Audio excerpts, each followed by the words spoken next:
Hey, hello, hello, hello, hello. Let me remember that I need to notify everybody in Discord before I forget. All right, 1 second. Let me scroll up to my live noties channel, put that in there.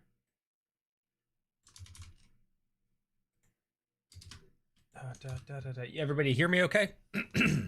Everything working? Everyone live with the Critical Role pre-show. Um,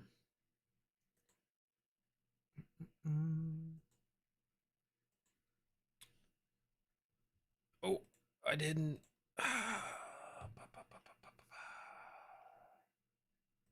Activate source. Activate source. Or wait, hold on. Can I auto? Select live sources.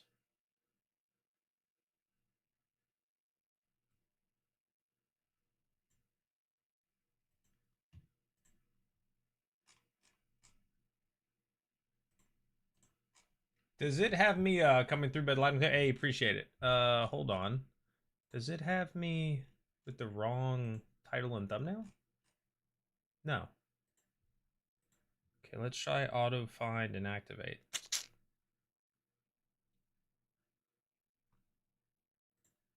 Let's go WebSocket.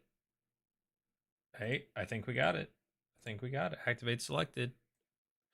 The chat is up. Grandpa, what's up? Daniel, what's up? Piratey, hello. Goober, Jason, Link, what is up, guys? I think I just got the chats to work. Screen frozen. Countdown is. Oh, it's not on my end. Let me double check. I don't think so. It should be good. Anybody else having it freeze or anything? Hey, Astri, welcome in. But hey, what up? Yet it is. It might have been because I was launching all the different chats and whatnot. Or yeah, or it's your fault. You know, it could be. All right. So we have a couple things to get into before we really dive into campaign 4. Some announcements from Critical Role today. If you guys didn't see, they announced some details regarding the upcoming live shows because they hadn't given what they were about. So we got some of that information for those of you that are interested. The Atlanta show is going to be with Bell's House, and it is going to be them going against like a force coming out of the water, like a Forgotten Kingdom in the water, which is interesting. And then the second one, the one that's in Berlin, is going to follow the Mighty Nine and Caleb being like corrupted.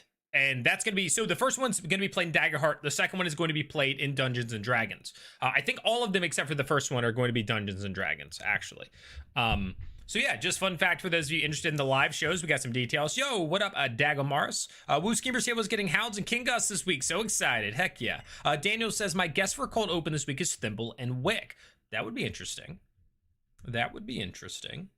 Yeah, always blame the pirate. Yeah, that checks out, piratey, honestly. Hey, Mama Hun. Hello, hello. I've been waiting for this episode the whole week. Too much hype. I'm excited.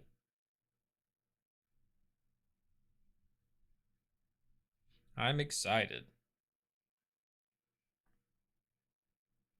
I truly was pleasantly surprised last week. Like, I enjoyed last week's episode definitely more than I thought I was going to. That's 100%. So that was nice. Not that I thought it was going to be bad, but I was cautious after the Seekers not really hitting for me. So it was nice that it kind of popped back off. Do you think the Atlanta show is related to the Netherdeep? I honestly don't know, but it's possible. I mean, the details were in a short I posted today and TikTok and whatnot. When it comes to that, but yeah, I'm not really sure. Live shows, was the first one the only one using the Daggerheart? Never mind. Yes, yeah, that first one apparently is. I saw somebody else say that. I didn't verify it, but I saw somebody else say that. Since it's an hour earlier in my time zone, I really need to think about snacks. Hey, what are you thinking for snacks?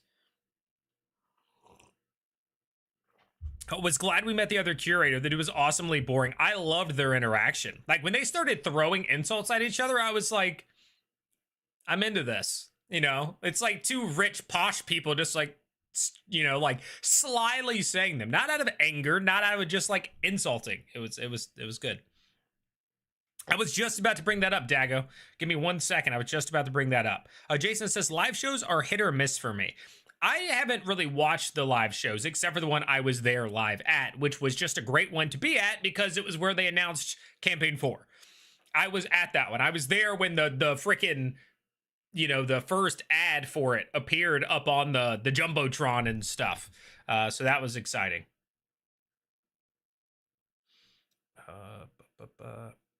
3 p.m. instead of 4 p.m. means it need to be more organized. Hey, yeah, I mean, but then at least you get to finish it, and it's you still have like time to relax in the evening and stuff like that.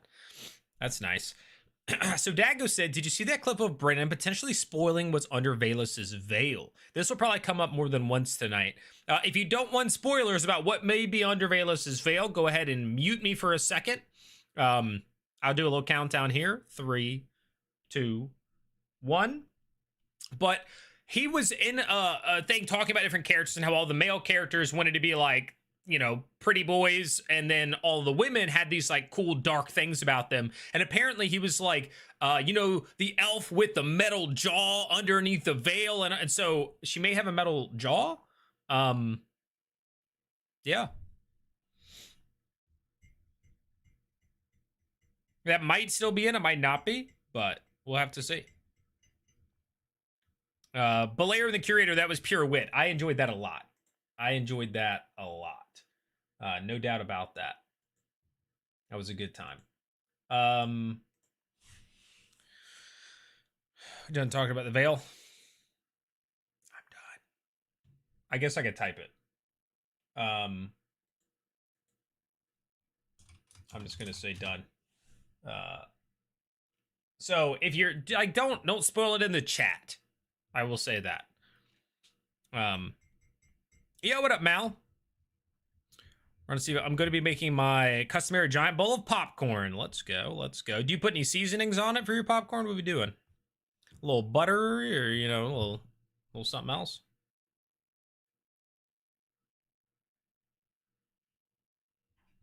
No problem, Hero. Be a whole different thing. Yeah, being there alive is a different experience. Like I will say, I thoroughly enjoyed the experience of being there alive in the room. Yo, what's up, Rubber? Especially because there were so many big announcements. Now, was it different because I wasn't following them as closely at the time, and you know, there was Daggerheart and all that? Yeah, like it was a little different when it came to that. But we'll see. Daniel says, do we think we will see Murray channeling Tracy every episode, or was that just a one-time thing? I'm pretty sure her mother is going to be a part of her personality throughout the entire thing. That would be my guess. Pirate Steve says, Louise got to take things down a lot. He went crazy. I think so. Here's my hope, is that we don't get another moment like that for a while. I want them to matter. I want his scenes of like breaking down and going that in depth with emotion to be at moments that like deserve that emotion. I just don't want him to be like breaking down into tears every episode. Like I personally don't. So I'm hoping, because I love that he has the ability to do that. I love that he has the acting chops and that he can get into it like that. Fan of that. I just don't. I want it for moments that feel like they deserve it. That's what I want.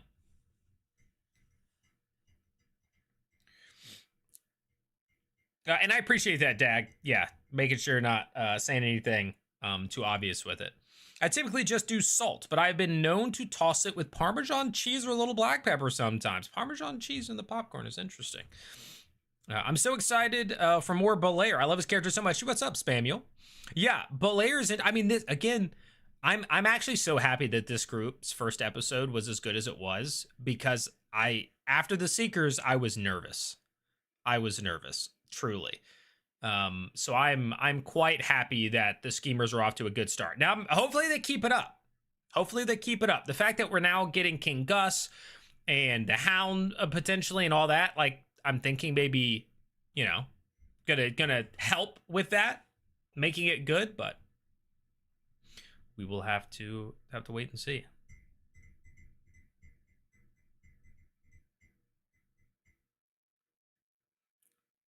Oh, I just Mr. Malicious, where you said Tracy is Marisha's Vapid Valley girl persona. I'm not sure it's also her mom. I didn't know about that. I didn't know about the Tracy thing. Scott, thanks for sharing the live stream on TikTok. I really appreciate that. I just knew that people were saying she's a lot like her mom in this, and or where she said that, like she kind of channeled her mom. So that's just me not knowing about the Tracy thing. But thank you for filling me in. Yeah, real quick, since we are just getting started, if you haven't already, if you're on TikTok, double tap your screen and share the live. If you're on YouTube, click that thumbs up button and type something in the chat to help with the engagement. Enjoying the cold opens? Yeah, Scott, they've been good, man. The cold opens have been solid. This last one was good. I mean, it was definitely Brennan being like, yo, do this part. Like, do this thing. But the interactions between Taylor and Cadigan were fun.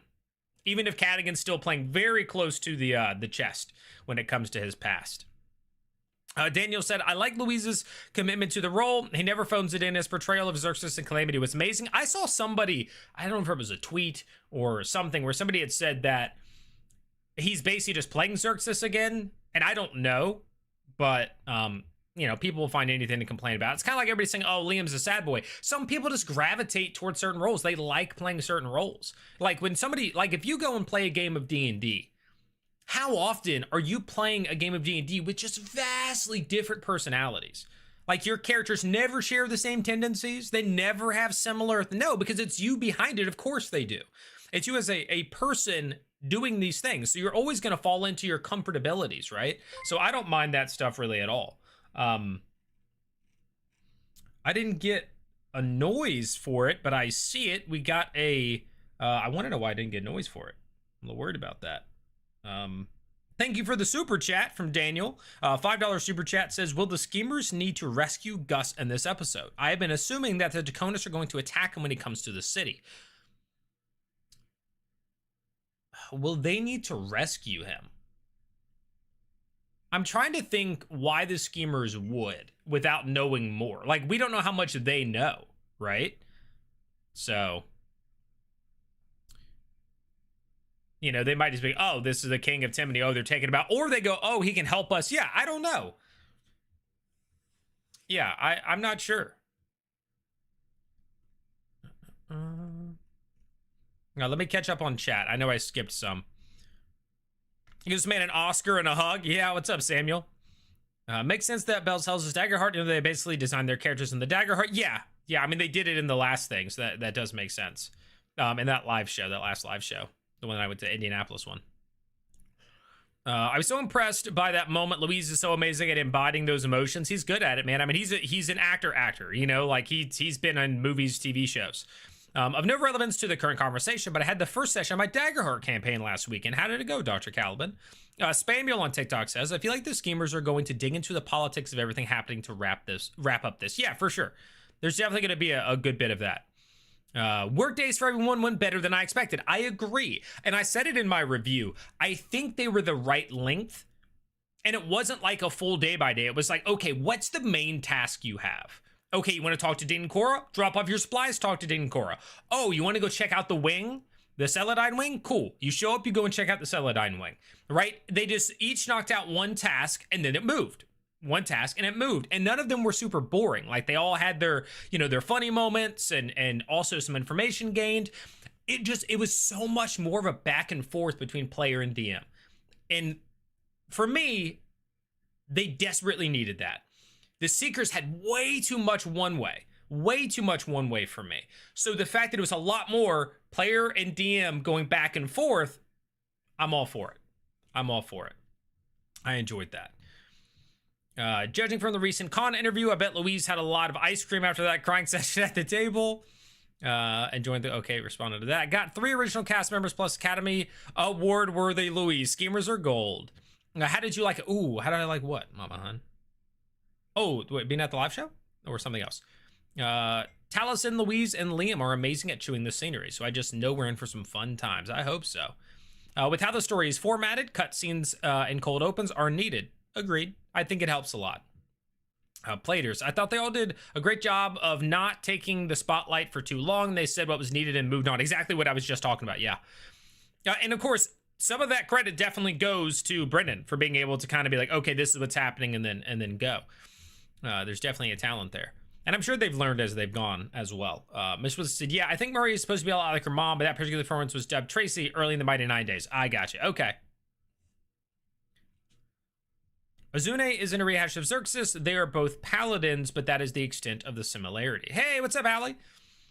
Do you think we have one or more undercover villain PCs amongst the tables, and who? I don't know that. I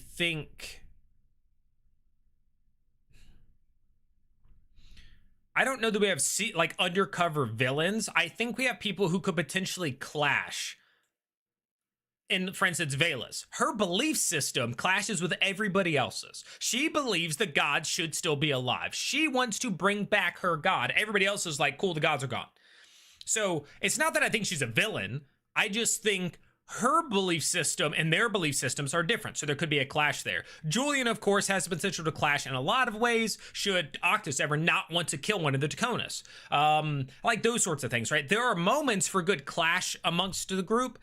I also think it's possible, just from some stuff from last episode, that maybe Azune was planted.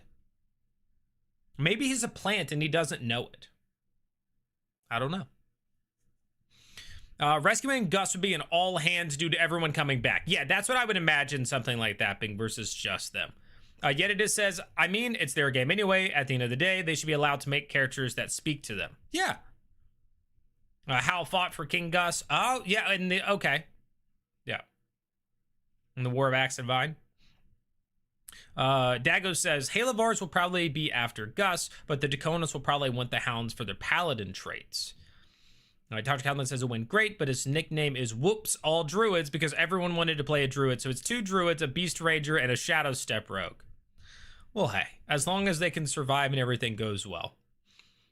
I'm glad it went well, though. Now, Brendan enjoyed the last episode too. He was saying in the cooldown how he didn't have to do that much while they are doing their scenes. Exactly. And like it was just good like that. Swallow says, based off what you know, what would be your favorite combo? Combo of what? I don't know what we're combining.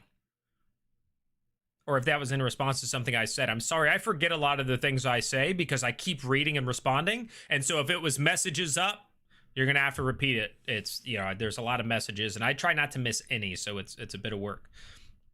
Piratey Steve talking about hand and wheel. Also, I will say, Piratey Steve, I actually really enjoy that you always put in the brackets what topic you're discussing when you leave your thing. It's very helpful. What do you think the link is in terms of Theozi's paint and the stolen fake spell tiles? Someone in the company working for the Sundered Houses, maybe. Well, no, because Theozi got the paint, which we now think may be the blood based on what the cold open note said, right? I think everybody kind of agree. We think the paint is secretly blood because of the note, the letter.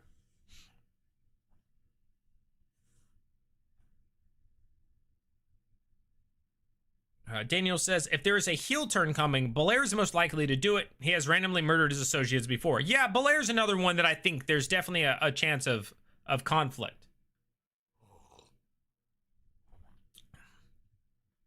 Defenestration says, man, I wasn't really expecting to love this new group so much, but they might be my favorite so far. I'm not ready to call them my favorites, but I was pleasantly surprised.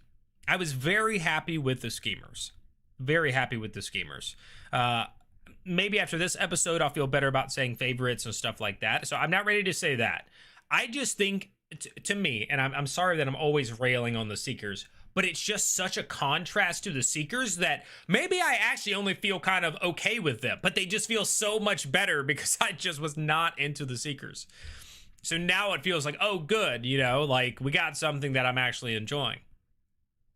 But I'm glad you're enjoying it. It seems like most people are. You're not the only one who has said that, like, this new group, the Schemers, was good. Like, it was better than they thought it would be. Connor says, I've said before, I think if Veilos actually... Sorry.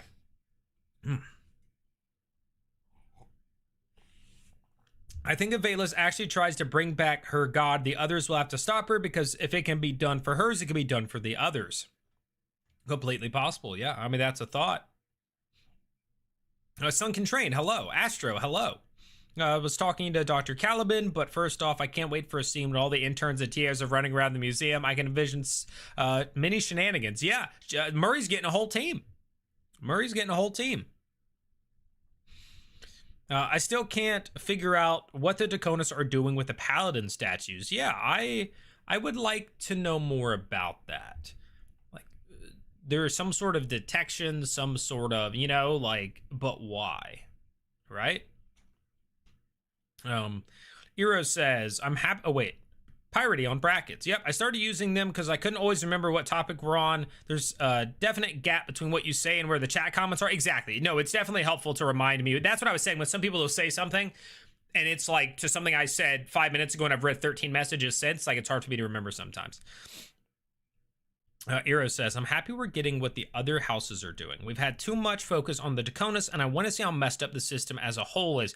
I agree. Now, I don't mind that Daconas is who we've gotten a decent amount of, because they seem to be like the main villain right now, although I think the Halovars are definitely more of that like quiet in the background villains. They're doing it in very different ways, right? The Daconas are making moves in the sense of like, we're trying to raise a celestial and kill people and wipe out houses. And the Halovars are like, oh, we're going to dominate the world and do it by making up a fake religion and working with demons, right? Like, very different scenarios, but I enjoy it.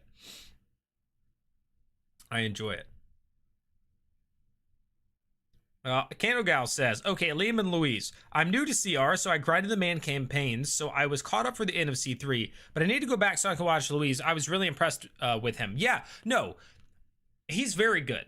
He's very good. Yeah, he was, I mean, the emotion, the acting chops he brings is definitely next level.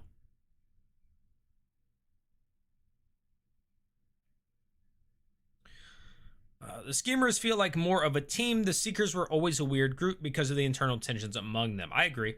Piratey says, about the professor in the letter, who dat? Not that halfling archaeologist. I don't think so. I thought about that too, but I don't think so. But he did call them, Brennan referred to Dr. Talter as professor a couple of times. So, I don't know, maybe. Green Bone Saga says, do you have any control over the section of the chat that is displayed in the video? If so, can you sync it to where you are reading?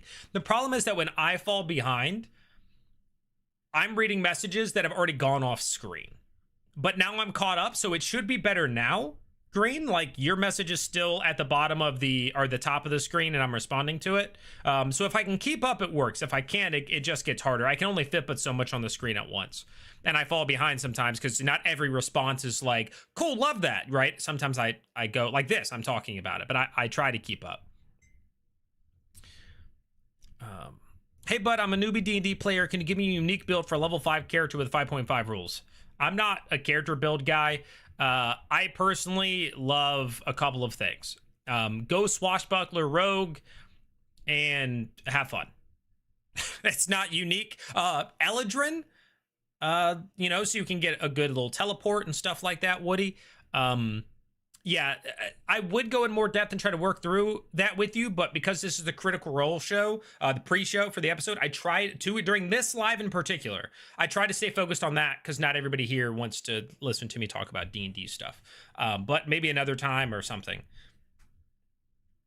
Daniel, Party in response to Daniel says, agreed on the schemers being a team. They're all working towards the same goals, saving Dalmakiar from all the changes being affected by the Sundered Houses. Daniel says, my guess is that a professor is a code name. Yeah, I agree with that. It wouldn't be much of a code name if the Cinder was an academic and maybe intended as an inside joke. That could very well be it, because it's also interesting because they called Thiazi, Shadow? And then they're like, oh, let's use code names for you and all the stuff we're talking about, and then actually call me Professor. Connor says, anyone that likes Louise and hasn't seen Calamity, watch Calamity. I have no words of how great it is. Daniel just watched that and I believe loved it. Jason says, I was thinking the professor might have been the former dean of the school. Okay. Euripides? We're talking about Euripides, the one that just got let go or resigned. Cameron says, after analyzing the Schemers trailer in tonight's YouTube thumbnail, it's no surprise there'll be at least 6 episodes in around 2 to 3 combats. That's your prediction? I didn't analyze the trailer, and the thumbnail is Liam, right? I didn't really dig into the background of it, I guess. Candlegal says he might give Liam a run for his sad boy money. Yeah, well, again, Liam's trying not to be sad in this one, and I respect the crap out of that because everybody gives him a hard time for it. Yet it is says, I agree, Daniel. I think it's definitely helps that we have 3 OG cast members in the Schemers on top of Louise already having experience with them. There's great chemistry. Goober says, I am the most intrigued by Azune's character in the mysterious Remember voice. I'm the most excited about Murray and Belair having the day together and where the internship goes. I'm now so worried that I'm behind on chat and because Green said something that now I'm going to figure out if I can like show more of the chat. I don't know if I'll be able to do it this week because it's not looking like I can show more at once, but I will try to look into that in the future and see if I could get it to like have maybe the messages are smaller and I can fit more on there.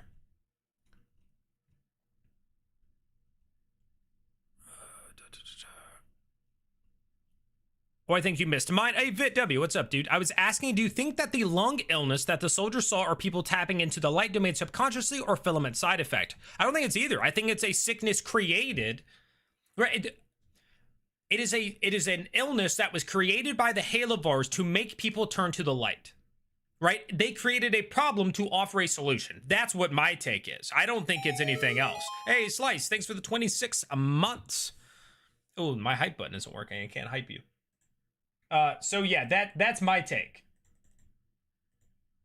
Is this was the best example of we created a sickness to offer the medication being our religion. So that's what I think, Vit. I don't think it's, you know, they're like getting filament out to just random people and stuff like that. Woody says, please give me an idea for a one shot. I want to DMing, but out of ideas. Everybody was captured, and in order to get their freedom, they have to fight through a trial, a 3-room trial, but at the end, the final trial is actually that only one can survive, and they have to kill each other or secretly find a hidden exit. Boom. I created that. It is on my Patreon. There's another definition for a professor. It doesn't have to be academic. You can profess your faith, for instance. So someone in the creed. Hey, professor in that sense. I like where your mind's at, Rubber Room. Look at that. A little out of the box. Dane says where HB is reading. It constantly changes, but HB usually does a good job responding to comments. Let's go, dude. Yeah, I mean, but I get it. It's like I'm responding to something and it's a little off. But I try to. I think Green, correct me if I'm wrong, Green Bone Saga was also the person that pointed out that sometimes when I'm reading your comments, I'm like mumbling, skimming through it. Hey, Bluff with the sub too. And so now I try to make sure that I am very clearly speaking when I read the messages and not mumbling. Yes, something you should definitely host. Sometime you should definitely host a general D&D chat. I would be up for that. I may just have to. Yes, Calamity was excellent. Definitely recommend. I forgot my pick is Dr. Phil on Twitch. Bluff, I didn't know your pick was Dr. Phil. When did you change that?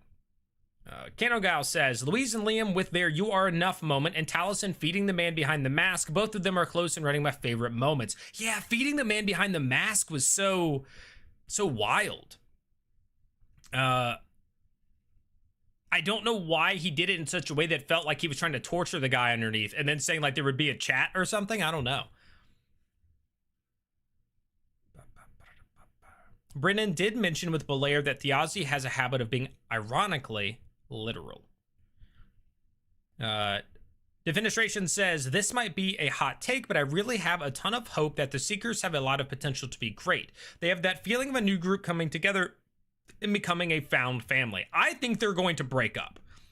I think when everybody comes back to the town, or back to Damakier, which I think is just around the corner, I think that group is splitting up, and I want it to. That's my hot take. I want the Seekers to split. I don't like it. Jumble it up. Jumble it up. Louise was joking before about how he and Liam might cancel each other out with their sadness if both would become joyous. Yeah, well, again, I think Liam is trying to do something different. Louise he's a sad boy. Hotshot, Alligar, being Theozi's nephew, yet trained by Sir Julian, might very well make Theozi the absolute wrong person to try to talk sense or patience to him. I can see where the thought is there. No problem, Woody. You are not mumbling, you're good. Well, I am happy to hear that. No, I meant before. It was a comment that was made.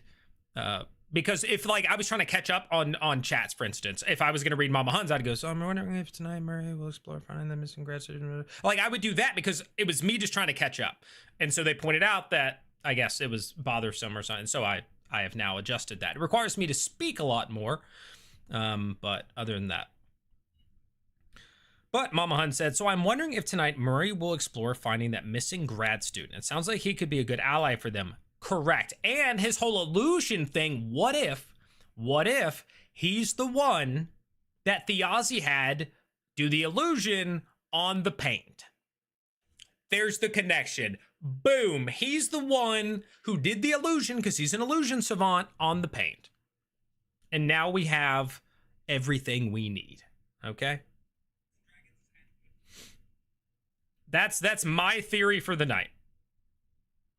That is my theory for the night. I'm open to hearing others.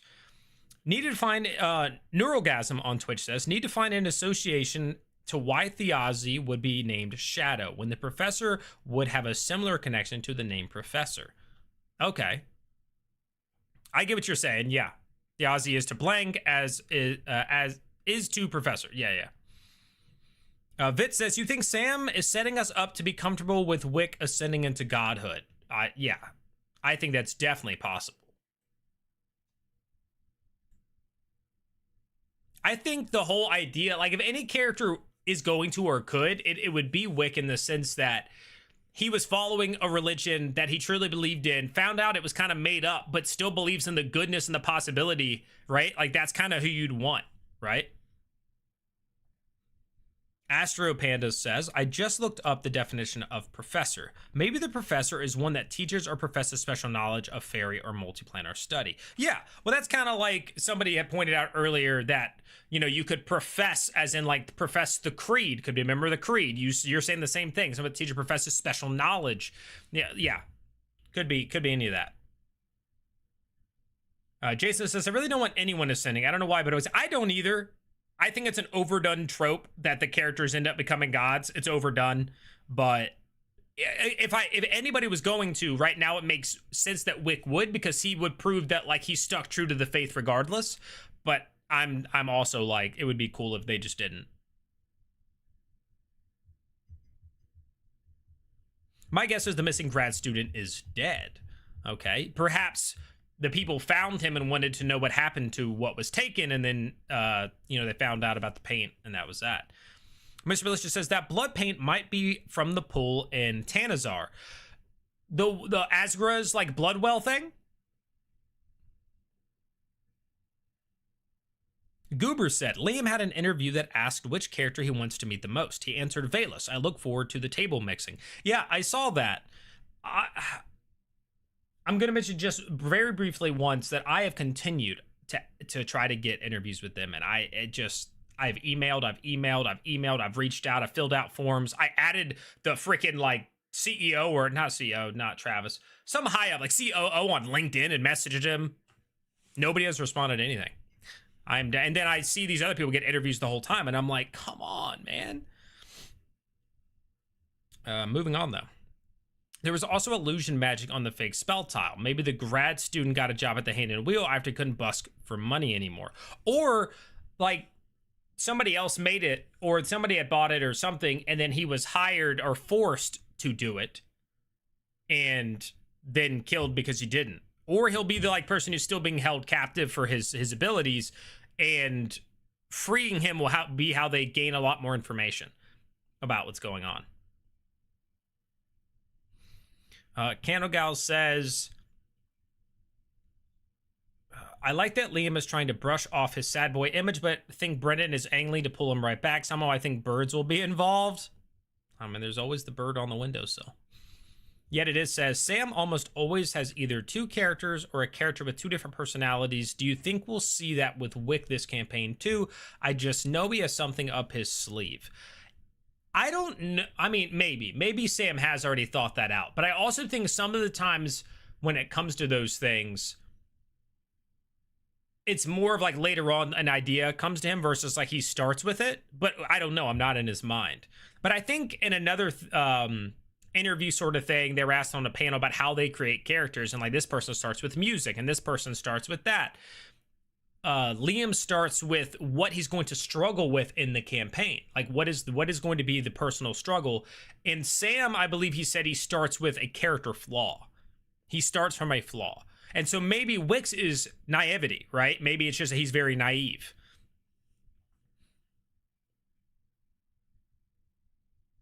But I don't, it could be something deeper than that. You know, the lost love, all these sorts of things. Not reading the room. Yo, what's up, Famine? Slavic says, love the Liam is playing high charisma as warmth and isn't going for a typical bard, and Wick belongs with the schemers, but maybe one more soldier's arc for him to grow into his skills a bit. I think every group is going to see a change up when they all meet back in Damakyar, and I think that's coming sooner. So I think, which is kind of sucky in a way, that we're not going to get to see some of these groups go for a bit longer. Like it definitely seems like they get their one arc, then they're going to all meet back up, and then they're splitting into different groups. Daniel says, missing grad student might be dead or he might be held somewhere. The schemers might have to track him down and free him. Yeah, I think that's definitely a potential plot point. I think that is 100% a hook that could happen.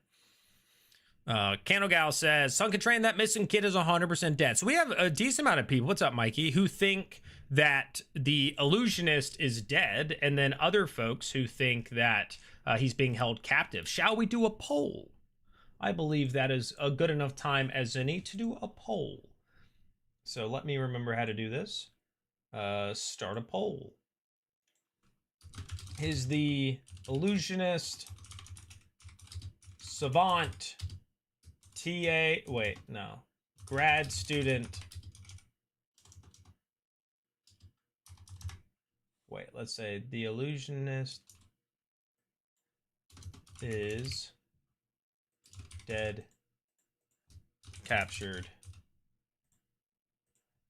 slept in.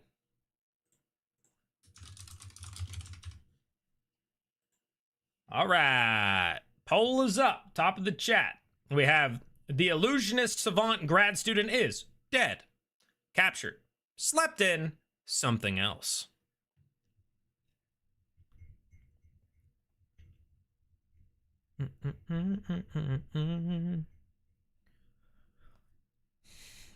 Neurogasm says, what if the professor was the wannabe cleric from the Seeker's Table?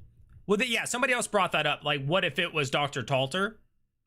She definitely has a lot of information. Definitely has a lot of information. Professor, if that codename is super sarcastic, it might refer to someone dumb. Taorin Cadigan. Let's go. Darigi Oracle, thank you for the subscription over on YouTube. Thank you, thank you, thank you. I appreciate that.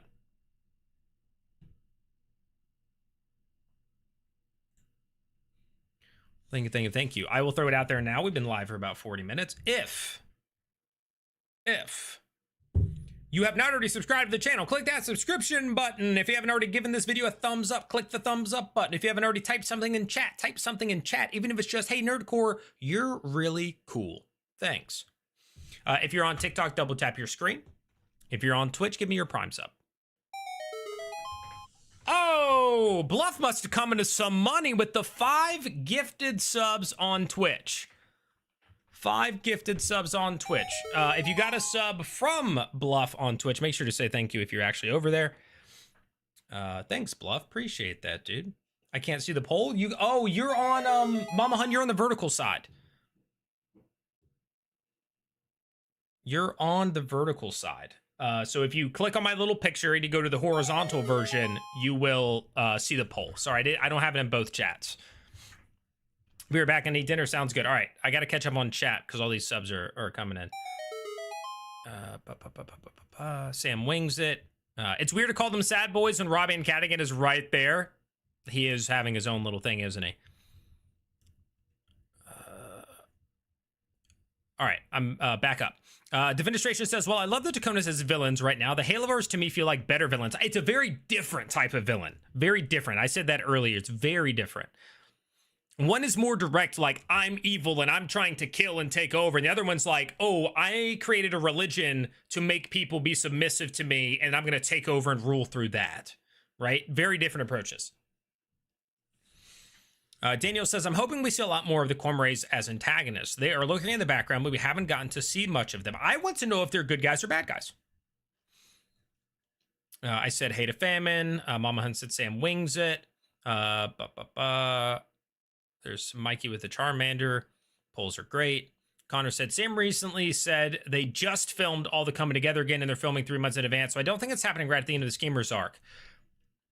Well, the Schemers arc is also what? 4 more weeks at least. So at least another month. And then if they just finished it, let's assume that they kind of start and they each get 1 episode first, 3 more weeks. And then they get where like the jump, right? It could happen. It could happen. But I don't know, right? We don't know. Allie, with the 5 memberships, we got 5 subs on Twitch and 5 members gifted on YouTube. Thank you, guys. If you got one gifted to you, please say thank you to Allie over on YouTube and Bluff over on Twitch. Appreciate you guys. Neural says could be in hiding. Missing illusionists might have lost their shadow. Takona's keeping up their relations with Halavar or something. Goober says he's already too lovable to be dead. They gotta save him. Yeah, I think that it's possible to save him. Connor says, I hope he's not dead yet. The eye thing is too cool to not keep around for a bit. Agreed. That is a nice touch. After the Schemers arc, they will resplit into new groups probably. I don't know if it'll happen right away because like somebody else said, if they just finished recording them all at the same table again, you know, unless it's happened twice by that point. Or using thaumaturgy to yell, help! Character flaw, he's a scaredy cat. I think he's hiding somewhere in plain sight using his skills. Okay, Yarn, you think he's doing the illusion and he's just walking around. What? You said sub? I didn't know that was money. Scammed. Easy. Get clapped. David says, Nerdcore is really cool. Thanks. Unbearable Lifer says something in chat. Thanks for saying something in chat. Be right back, and he already said that. Fantastic, appreciate the bluffers. Yep. If when the tables meet up and split, do you think the new tables will be predetermined, or do you think the table roster occurs naturally through the players' decisions in the moment?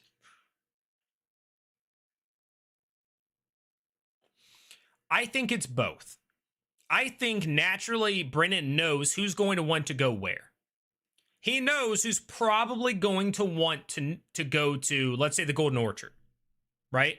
Julian, Thimble, for sure. Can the others change it up? Well, I think there's going to be a core 2 or 3 people that want to go to certain spots, and then there's going to be a couple that will move around, depending. So I think it's a combination of both.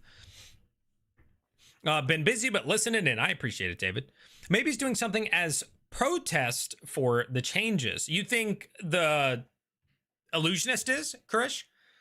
Also, poll results right now. We have 41 votes, and 17% think the illusionist savant grad student is dead. 66% think he was captured. Nobody thinks he slept in. And 17% think something else. Okay. Piratey Steve on the illusion says, Azune had to investigate the Palazzo de Venus to check on unauthorized use of illusion magic. Could the grad student be involved in that? Again, I'm wondering if either he's actually a bad kid or he was just off, because it was also set up that he doesn't have a lot of money. So what if it's a situation where he was so desperate for money and coin and he was, going to fail out of school, or he wouldn't be able to, that he was offered money to do something bad?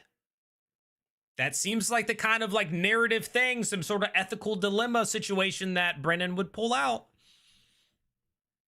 AKA Flop says, did anyone else get ads on the Schemers for the first hour to hour and a half? Ads where? On Twitch or something? Ali, once again, I just got to the part in the chat with all the gifted memberships. Thank you. I really appreciate that. Piratey says, on the Palazzo, am I the only one who thinks Palazzo Enrico giggles like an idiot whenever the Divinos estate gets mentioned? I don't. And yes, welcome to all the new members.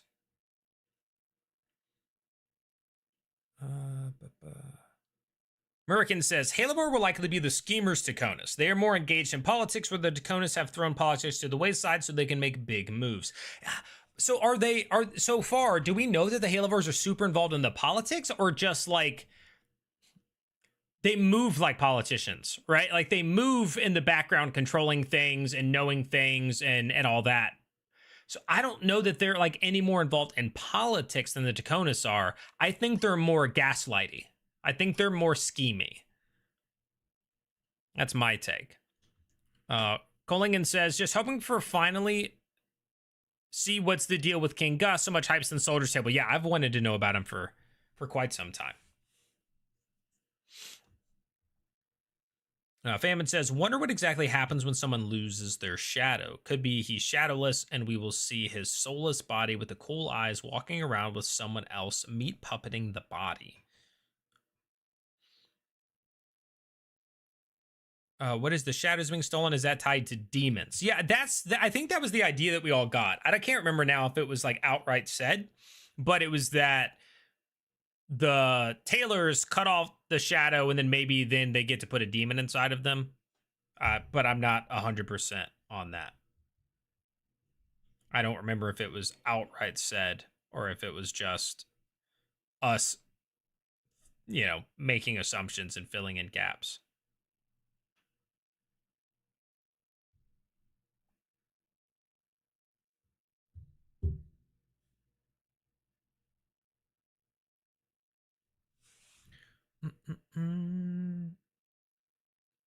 It's Brennan. Cormorants may do good things, but pretty much all groups with accumulated power in his campaigns abuse it in one way or another.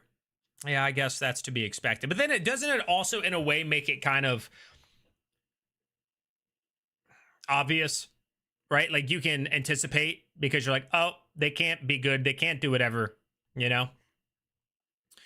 Daniel says, Octus will want to be with Thimble wherever she goes. Veilos will want to stick with Octus for her own reasons. Terra wants to accompany Thimble, and presumably Cadigan would want to stay with Tayor.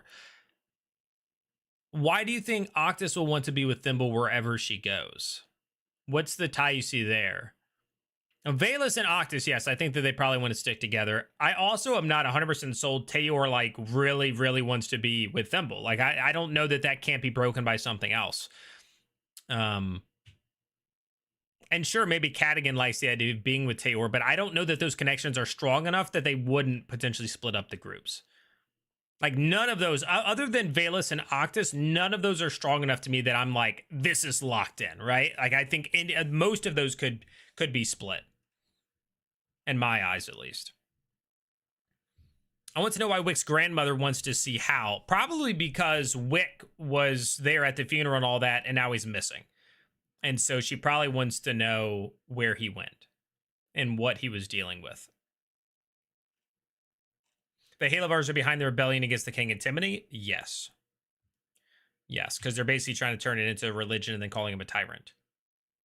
His name Leslie Nielsen, played in one of the Naked Gun movies, sang the national anthem, and then impersonated an Empire. I am unfamiliar. Jason says, Hal isn't going to be able to slip the Photarch for long. I think we'll see that meeting. I also think that's possible. Paul, what's up? Do we see anything from the Einfosens tonight? Well, it depends on who. Like, if Azune goes to... Well, he was on his way there. Maybe the Halavar... I can't remember his name. Felonius meets him there, or maybe he has to report to him. So that's possible. But I think a lot of this one, we're going to see them regroup. I think the players are going to meet back up shortly after and discuss, like, hey, the king's here, the king of Timony, blah, blah, blah, blah, and maybe something else will happen when it comes to that. Merkin says, the Halavars are the ones who took responsibility for expecting or executing. I think it's executing. They also want King Gus dethroned and now have business with Hal. Yeah, it's very... in the background scheming, though, not like straight up political moves, right? Like they're trying to overthrow Gus with a religion, not like a political move in the same way, right? And they chose not to execute or stop the execution or whatever on Thiazi because they didn't want to anger the Taconas, which you could say is a political move. But again, I don't think they're more involved in politics than the Taconas. I just think they have a different way of dealing with things, and they are more schemy.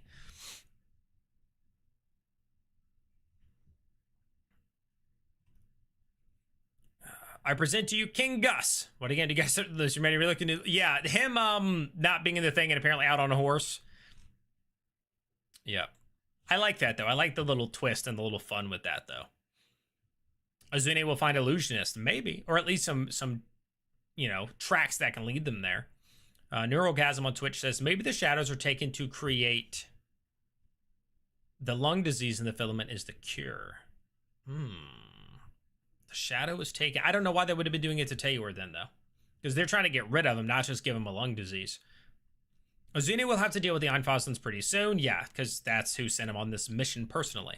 Paul says, I wonder how the paints will interact with their performance. Yeah, the fact that Shadi is already... I wonder if how Brennan's going to react to that. That, Liam just kind of improv'd and was like, yeah, Shadi has been putting it up on the walls. And Brennan's probably like, oh, great. Yeah. I got to figure out how to work that into the game, that this blood or angel blood or whatever blood it is now on the walls of the theater. Octus and Thimble are just good friends. Yeah. Have a bond from previous years. She was one of his only friends. Yeah, I know they want to meet back up. I guess I'm just not sold. I don't think we've been sold enough directly that they are not going to break up. Or go separate ways. All right, I'm going to end the poll now at 50 votes. 62% think he's captured, so that is winning.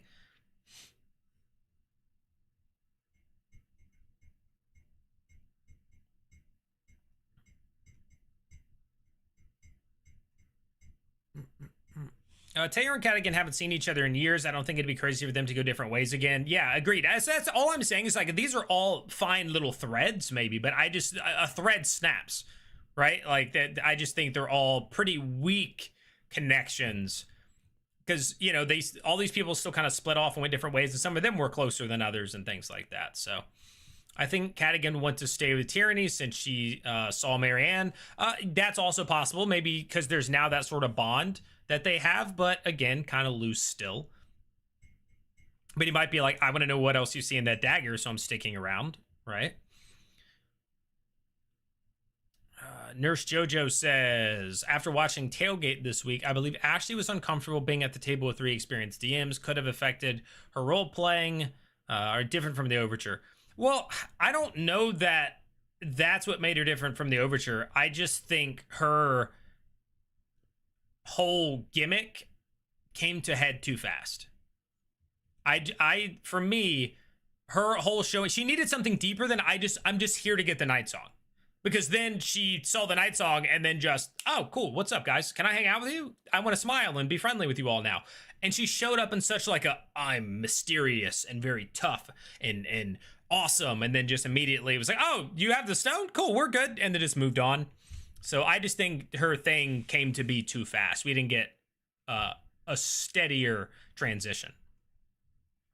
Ali says, I'm wondering if Tyranny would split with Wick to go with Kat if it comes to this choice.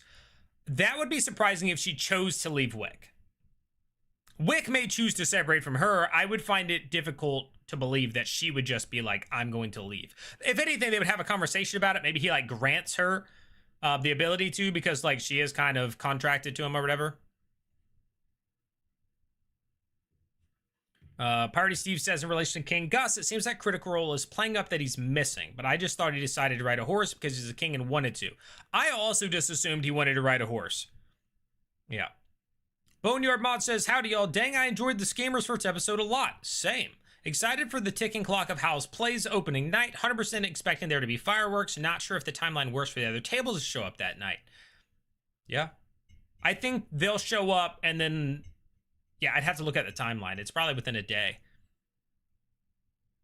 Kura says, I think it's quite possible that the banner members might become the new soldiers table. Zuni might break and become unable to stay in the city and lead the new banner with Thimble and the cats.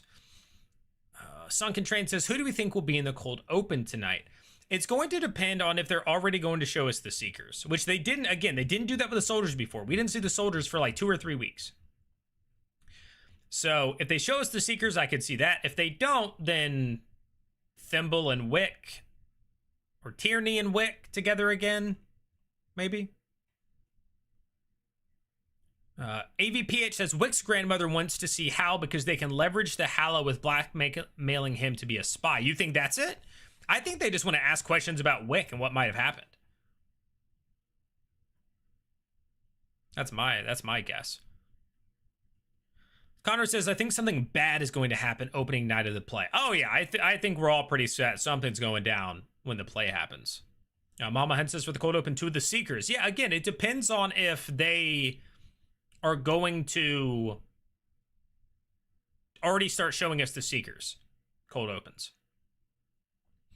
Winning is debatable. I don't know what that's in response to. Felonius is a decent NPC so far. I'm interested in seeing him again. The opening night is going to be chaotic if it's really Celestial Blood or something. AKA says, Grandma definitely going to be fishing for Wick whereabouts. She might even threaten in a subtle manner. Oh, she will definitely threaten in a subtle manner. That's kind of her thing. I'm all for that. Boneyard says, the Seekers table is way too rushed, and it showed in my opinion. Yeah, I feel like I harp on it too much, so I tried to not, because I've already brought it up several times. The Schemers, to me, feel so good, probably because the Seekers felt so bad. For me, my personal experience with it, the Seekers were not that enjoyable, and I think that's one of the reasons. Schemers are good, but I think even more so, it's just a stark contrast. Merkin says, I think Dakonas were just as involved in politics as Halavar up until the start of the campaign. They are barely covering... I lost it. Tracks anymore. They're done politicking since... I could agree with that, Merkin. I could agree with that they definitely are... They're not hiding anymore. They're just saying, we're making our moves. We're making our moves. So, I agree with that. Parody in reference to the lung disease. I thought it was strange that the priest's breath wasn't showing up in the cold air. I instantly thought, he's dead. The Dakonas are the undead lovers, yet the Halavars are... Continued. Paul says, I think Ashley explained by saying the weight of the loss of her family and her god was lifted to give a new perspective in the resurrection of Octus. Yeah, again, I know that there's like a mention of it. I just still think it was too fast. I'm sure that they have a little bit of a reason. To me, it just felt too fast. So she was brought in and everybody was like hyped AF for what she was doing. Like what she was, and then she just stopped doing it like 3 episodes in. Sergeant being mysterious, standoffish, she's too friendly. That's also part of it, yeah. And again, that goes back to some people play characters a certain way because it's just natural to them, and that is totally okay. It's totally okay. The continued part, the Halavar are the ones seemingly trying to treat the disease, or the houses at odds are working together. I think they're both. And I think they've said that. Like, they're technically allies, but they're also their biggest threats. Like, that was said. The Photarch said that. Daniel says, Hal's interaction with the librarian was one of the best scenes from last week. It was a good one. I did enjoy the librarian. Dr. Caliban says it also depends on how long the all characters arc goes. Exactly. We don't know when they decide to split off and how long they're all around.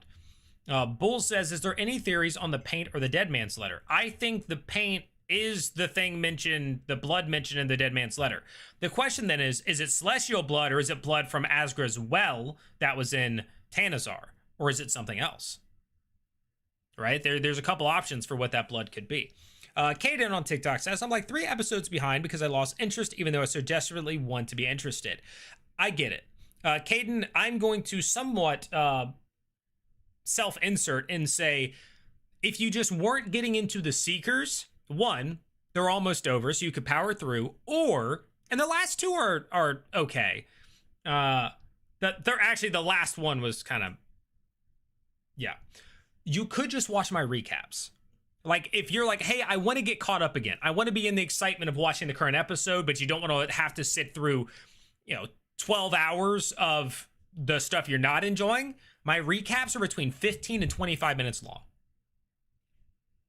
Right? And they cover basically all the stuff you need. And so you can watch those. You can spend an hour and a half across 2 or 3 days and be caught up instead of watching all of it. And then you're into the Schemers. So definitely an option. Just throw it out there. Famine said, I had so much fun watching last week. 1 episode, and I'm already enjoying the Schemers more than the Seekers. Daniel says, Hal can take the dad jokes feet when he levels up. Irian Diaz says, maybe Yanessa thinks Wick went off with that actress, Armus, and thinks Hal knows where she is. That's also possible. I definitely think she's looking for where Wick is, especially because he just found out everything about the family, and she knows that potentially knows that he went to the funeral. He was at house like a day before he decided to flee, or 2 days before he decided to flee. So that makes sense. Bach, what's up, dude? About to play BG3. Not gonna lie, looking forward to tonight's episode. Hey, me too. Me too. I am looking forward to it. AKA Flop says, I was thinking that King Gus was deliberately taking his time. Word of some going-ons with Conus and Halavar has probably spread. I would assume he is sending out the hounds to gather information. Maybe. Paul says, I wish we had a better explanation of the Liar's Blade abilities. It seemed to grant a boon to Hal, but I'd like to see the other capabilities. Yeah, we don't know really anything about it. We don't know anything about it. Candlegal says, I think the thing with Ashley is that she tries to play against herself. I'm the same way. I want to be some edgy, cool character with a tragic backstory. I end up group mom and teacher. Yeah, so that's what I was saying. It's like people who attack Liam for being a sad boy. And then, are pointing things out about Ashley. Or that people, like, the reason people play similar characters is because it's what they're comfortable with, what they enjoy playing, and their enjoyment is important. Like, those sorts of things. When you sit down to play D&D, I said this earlier in the thing, when you sit down to play D&D, all of your characters are not completely different. No similar personality traits. No sense of humor is the same. They just aren't, because it's still you playing that character. And so, yeah, you're going to play what you enjoy, what you gravitate towards, and that's okay.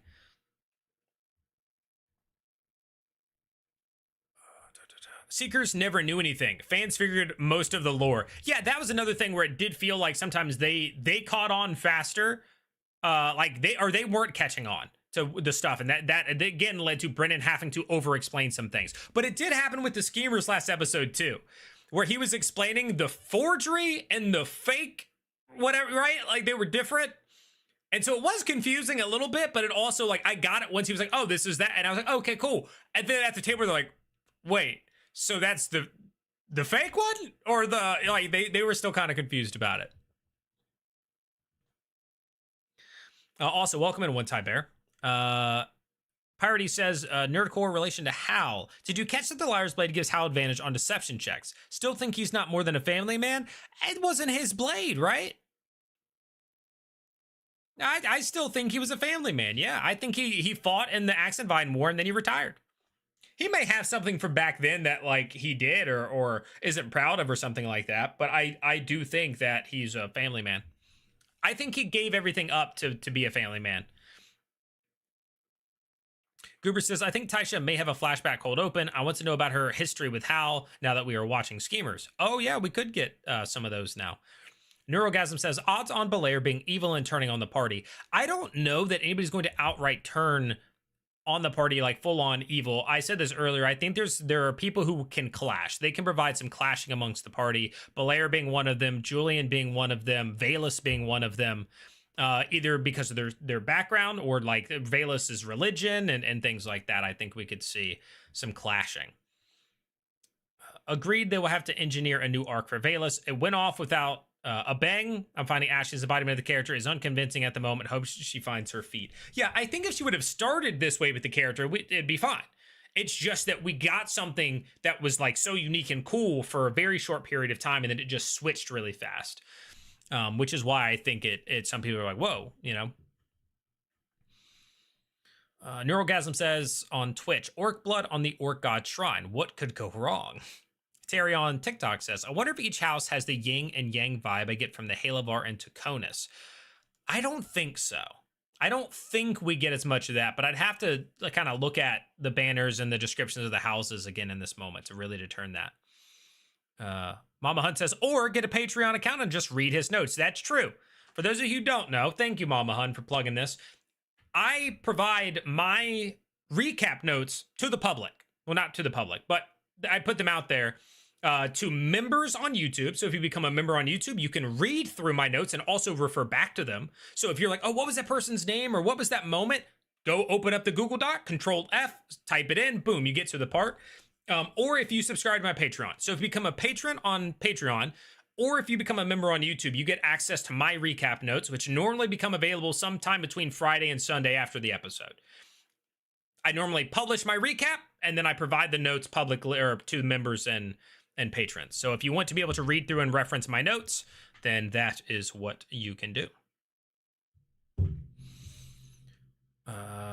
One Time Bear says, Brennan has been teasing Hal's kids using the paint since the beginning. To be honest, I think this play will be absolute chaos. Yet it is says, listening to the podcast can be helpful too if you don't want to sit through the whole episode since they're split in half. I also forget like that some people maybe don't watch as invested as I do because I have to take notes and like think about everything to make content around it. Because I'm always like, what do you listen to? You got to sit there, you got to be able to do this, and you got to be able to do this, and pause, and it's like, oh, other people aren't doing that. It doesn't take other people as long to get through it because they're not taking notes on everything and yeah, typing it in. Mama Hunt says, oh, Hal's definitely going to break out as something more than Daddy Fang. The Mr. Fish says, Seeker's Table feels super unbalanced from an RP, but the plot exposition was super interesting. Yeah, I mean, the lore was cool. I said this in my like review and stuff of it. The lore was cool. The way we got it, I didn't like. Godfather Hal. Mr. Buster says, is anyone else playing their class equipment abilities more secretive than Liam, Louise, and Robbie? I don't know that any of them are playing things super secret. There just hasn't been a reason for it to come up. Robbie's keeping his background secret, but not like his class equipment abilities, I don't think. Mordo says, he can explain the forgery stuff 10 more times, I'd still not get it. And hello. Yeah, I mean, clearly somebody else said the same thing, like it was confusing. But I started to get it. Daniel says, right, it's the Aussie sword. Hal's taking it up now. Yeah. David says, did Hal give up everything for family or for his theater? I don't see the family prio person. Well, he said, no. Remember, in the flashback for him, when the infamous baby cry, I know we try to forget the infamous baby cry, but the Aussie showed up and was like, yo, stuff's happening, join me. And he was like, no, this is my life now. Like, I have kids. I have a family. So that's what tells me, like, that's what made him step away. One Time Bear says, thanks for the welcome. First time catching a live. Big up. Hey, well, glad. Thanks for being here, dude. Heck yeah. And Daniel with a $5 super chat. Thanks, man. Appreciate it as always, Daniel, for the super chat. Will we get into combat this episode? I keep expecting an ambush. I think we might. I think we may get a combat in the second half of the episode. That's what I think. I think we're going to get one in the second half. Pure speculation, but yeah.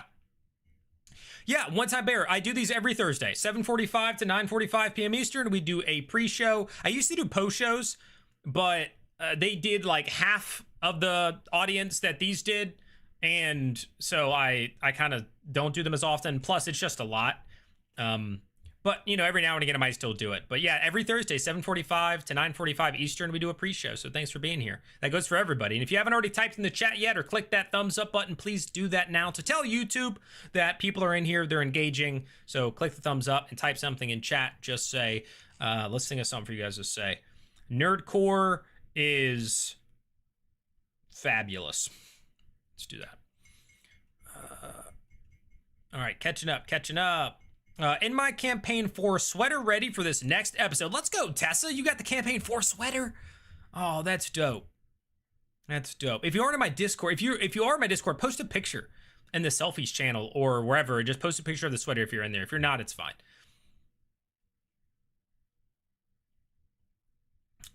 Famine says, on paper, all 4 of my last 4 characters have been completely different. In play, 3 of them have had weird things, dragons. For some reason, wasn't planned, but I apparently have a dragon thing. Well, there you go. Spaniel says, I need to know if we're going to address Azune being a sorcerer. What do you mean address it? We already know. He's an arcane marshal. It's like, that's part of it, is that he's got magical ability. Ali says, I'm starting to think that this arc can end up with the whole House family being killed, apart from Taisha, of course. Well, he sent his kids away to Elodie, so I'm thinking that was to save them from that. I think it may eventually happen, or something may happen, but right now I think the idea was that it was to make them safe. But maybe he sent them away, and then the Halavars went to speak with him because they're going to be like, tell us what we want to know, or we kidnapped your family. Anything's possible. Anything's possible. Taisha kind of walked out on their family and how it kept their kids. So I know people say that, and it is true to a degree, I think, but not really. Because, and I think Abria also pointed this out, Taisha's kids are grown. Taisha's kids are grown. Like, right? Like, it's not like they were 5 years old and she was like, peace. Like, yeah. So I don't know. I don't know how much that it was like she just walked out. She did leave. Don't get me wrong. She did leave, but she comes back. She comes back, you know. And she probably maintains contact through letters and stuff like that.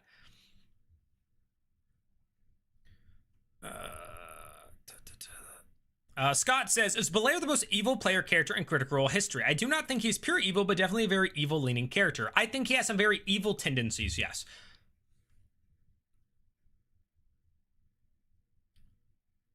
Box says, I, like a sadist, am still very much looking forward to our first permadeath. I think after this arc, we may get something around there. Weaver says, why take notes when we have you? Brody GT, thanks for the subscription over on YouTube. Appreciate that. Yeah, I mean, that's true, but I also have my notes, Weber, so there's that. Connor says, I listened so invested that I can't believe you listened to it at 1.25 because what if you miss something? Well, I watch it in that because I then pause, go back 10 seconds, listen to it again, and write down names and stuff like that. So trust me, I watch it faster because I'm going to go back and re-listen to stuff. Tessa says, if anyone here has Beacon, has it been worth it? Kind of want to try it for the post chats. Yes. The reason for, they should give me a freaking affiliate link because I will sell some Beacon. The benefits of Beacon is, one, you can speed it up and slow it down and pause it. Cool. You can also rewatch it at any time. You get really tired during it? Cool. You don't have to get up at 9 a.m. to watch it the next morning. You can watch it whenever you want. You have access. From the moment it airs, forever. You have access. Pausing, speeding it up, watching it at 1.2, watching it at 1.5, going back to it whenever you want. The cooldown sometimes has really cool information. Sometimes doesn't, but when it does, it's like, oh, that's dope. Them explaining things is cool. Getting the tailgate is still, I think that they need to work on that. I don't think it was done as well as it could be because it's just like 30 minutes at the end for Beacon. I think they should reverse that. But yeah, I think it's good. I think it's cool. I'm so far behind on chat, guys. I'm gonna rip through this. If I don't respond to everything, I'm sorry. Maybe I'm projecting, but it actually seems to really want to embody the Veilos Yasha archetype and struggles. It makes Cylinder Flame says verbal combat. Mordos, does Belair wear a live or dead person, or do they decay somehow? Why doesn't he feed them if it's pain to switch bodies, etc.? So many technical questions. He does feed them. He fed them in the last episode. He just didn't feed them a lot. So that's where I was curious. Why did it felt like he was torturing this guy in a way? Maybe because he believes the person's a bad guy? Like, maybe that's it? But yeah. I'm also curious because they're still alive. I'm pretty sure we know, like, they're still alive until they're not, right? They do slowly, like, decay. And part of that is probably because he's not taking care of them, right? He's like, here's a little bit of water, a tiny bit of bread, a tiny bit of fruit, right? So I'm wondering about all that. I think a potential struggle for Hal could be dealing with how good he is at lying and manipulating people to his side, even if it's for good. Hey, me too. AKA Flop says, Belair's definitely has a different perspective when it comes to good and evil. I agree with that, which makes him feel heartless and evil. Taking over a person is nothing to him if he feels that there is a need. Combat Tonight for Pirates says, maybe we've got to possibly missing King Gus or maybe something. I don't think King Gus is missing. Combat first 29 minutes, right? No. Connor says, well, Mage Forgery equals what Thiazi actually had. Roughly made Stolen Glyph equals what he was supposed to have. Thimble made it with Stolen Blank from the Crows. Exactly. One Time Bear says, that's the vibe I got. Also, wasn't there an intro with Hal telling Thiazi he can't go with him anymore? Yeah, for his family. Sierra on TikTok says, I wonder why Veilos took the list that the Crow Keepers had of people who owed them money. Yeah, I wonder because at that point, they didn't know who had the stone, and maybe she thought maybe one of them had the stone or something, possibly. Marikit, thank you for the follow on Twitch. I appreciate that. All I ask is that you don't try to sell me graphics. Back, pizza was delicious. What kind of pizza? Thiazi wanted Hal to be careful with him. Mama Hun says, I think Belair as a weapon is definitely evil embodied, but he may turn good as he seeks humanoid sentience. Well, he's been that way for a while, like trying to live his own life and stuff. Mr. Militia says about the post show, maybe pivot to having Friday be D&D talk for folks who can't get to the table with a sprinkling of CR breakdown segment. Yeah, I don't know. I do think I want to do another live show. I just want it to be worth it. I do want to do another live show. I just want it to be worth it for all involved, you guys and me. So a post show is possible, but I'm not 100% on that, or just a general D&D show. My D&D content typically doesn't do as well because Critical Role folks aren't all interested in it, which might be surprising, but I post a Critical Role video, get 3, 4, 5,000 views. I post a D&D video and get like 300. Like, it's very stark. And the latest live panel, Sam admitted he plays a Clockwork Sorcerer, by the way. Oh yeah, no, that has been done and dusted. The theorizing for all that was pretty much settled when he started using straight up Clockwork abilities and stuff. Tessa says, I also think our cold open will be with Laura. We haven't seen her in a while. Yep, somebody else predicted that as well. They thought maybe Laura and Wick together. I think that was Daniel. Sierra says, I also agree with Veilos that Aranessa is sus. She isolated Octus in that bedroom at the Plaza. I didn't think about that, Sierra, but she also fought and defended them and everything else. So I'm not sure. I don't know what her thing is, but I don't buy that she's like evil. I think she has a secret, but I don't think she's like a bad person. Merkin said Taisha did leave, but it was to try to save the world with the druids. The kids understand and she still feels sorry. But yeah, that's kind of my take. Not only that, but they were older. She didn't leave babies and like 10-year-olds and stuff. I know I'm so far behind, man. If the PCs uncover more of the murder mask, will Belair become more or less evil? I think it could go either way. Agreed. Practical Renaissance says, Beacon user here. I like it. Having the freedom to watch as a guy who falls asleep early and has to pee often during the premiere, I don't have to wait to continue. Agreed. The last 2 episodes, I have not. So all the way up through the Seeker, up until probably halfway through the Seekers, I watched the entire episodes that night while taking notes and doing all that. The last 2 or 3 episodes, I have not, because I am enjoying watching them later more. I've said it before. Talking nonstop like this for 2 hours right before having to watch and take notes is exhausting. It just is.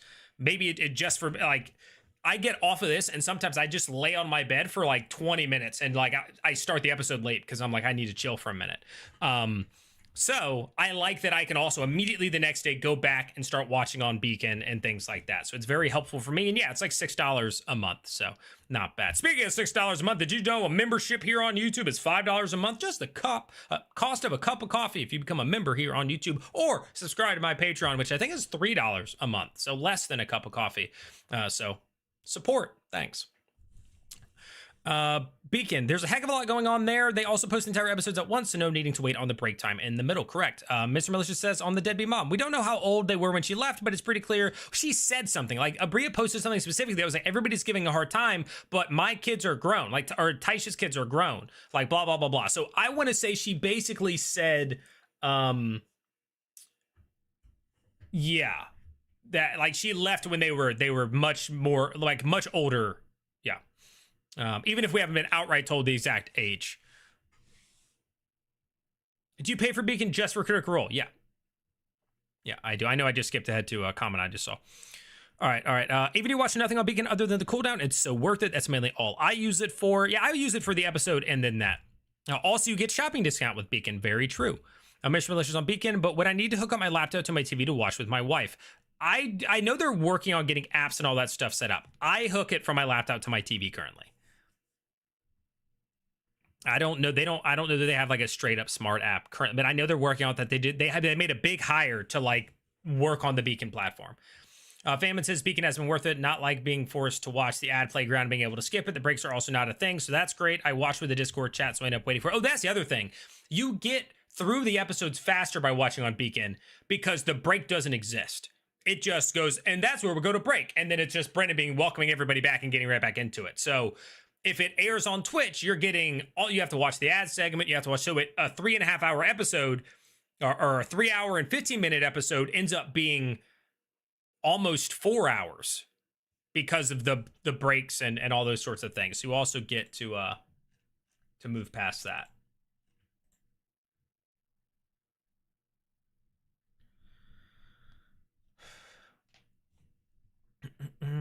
I see the soldiers being Julian, Teo, or Thimble in either Veilos or Octus. I'm leaning more towards Octus. Well, right now, I don't know that Veilos is leaving Octus. One time says, do you think that we already met King Gus in disguise in any of the other arcs? No, I do not. Neurogasm says, Belair has some other objective that is happening behind the scenes. Agreed. He's definitely got his eyes on something. I think there's going to be first character death tonight. Really, Vader? You think there's going to be a character death tonight? Who's going to die? Pirate says, Belair host. Will there come a point in the campaign where the PCs feed a potential captive to him if it's better than setting the captive loose? I am also curious about that, because if his body takes significant damages or whatever, he needs a new body. Who's going to support him taking over somebody? On Belair, this body belonged to someone who attacked Belair. Perhaps he treats you differently depending on the circumstances surrounding the transfer. Agreed. That's what I'm saying. Like, maybe he's treating him differently because he thinks he's evil or bad or try to kill him or screw him over. Yeah. Paul says, I think there will be an attack on King Gus by the Condescent Creed followers. I could see it. I could definitely see it. I was thinking that if something like that happened, it would be like maybe next episode, but I definitely think it's possible.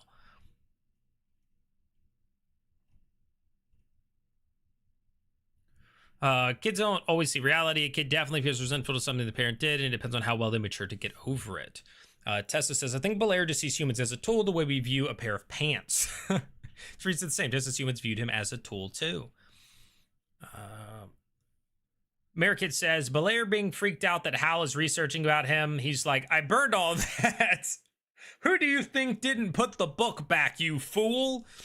Balkma says, what did dude say to Belair exactly? It was such a funny, like, Belair, I find you truly detestable. The whole dialogue between them was just, I loved that with the other curator. Yeah, distasteful. Kanaga says, what if Belair needs the person they wear to suffer as a way to feed? I mean, it would explain why he barely feeds them. That would be so strange. Not saying it's not possible, but it would be strange.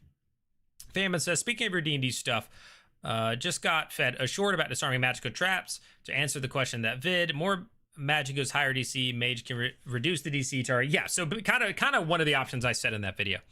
The Mr. Fish says, Beacon is amazing. Well worth the sub. However, I wish I could zoom in on the mobile app version of the video stream. Fair. I do think they're going to, the app's going to get better. I think they're going to develop things for the TV and all that stuff. I think that's what they're working on. I do know. Even if she did leave her children, men go to war all the time and don't get the you abandon your kids comment. Also totally fair, Goober. Also totally fair.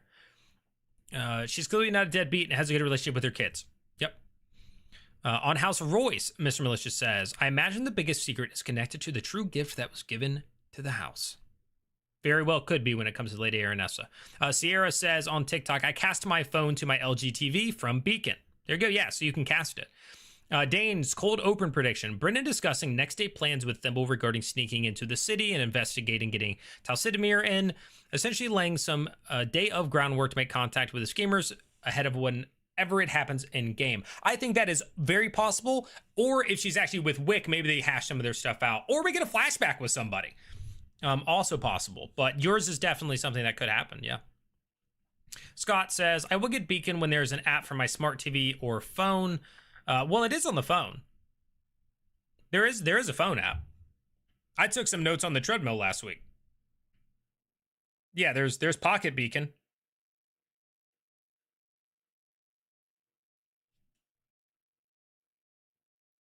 You can watch on your phone.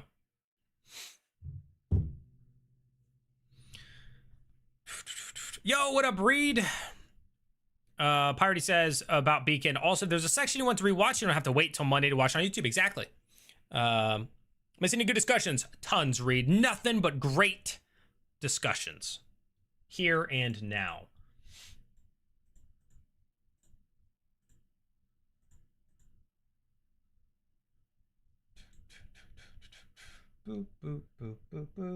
Also, if anybody's watching on the vertical feed on YouTube, if you didn't know, there is a horizontal full screen version that is live at the exact same time on YouTube. If you click my profile image, there's two streams. One says vertical and has vertical in the thumbnail. That's the one you were on. The other one is the full screen if you want to. Watch it in the full screen and see a lot more of the actual chat and stuff like that.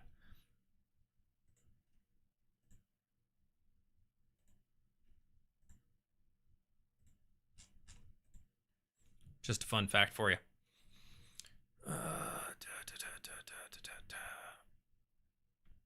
Vader says maybe Zune, and maybe to save him, Belair moves on to him. Oh wait, you think Belair's gonna take over Azune?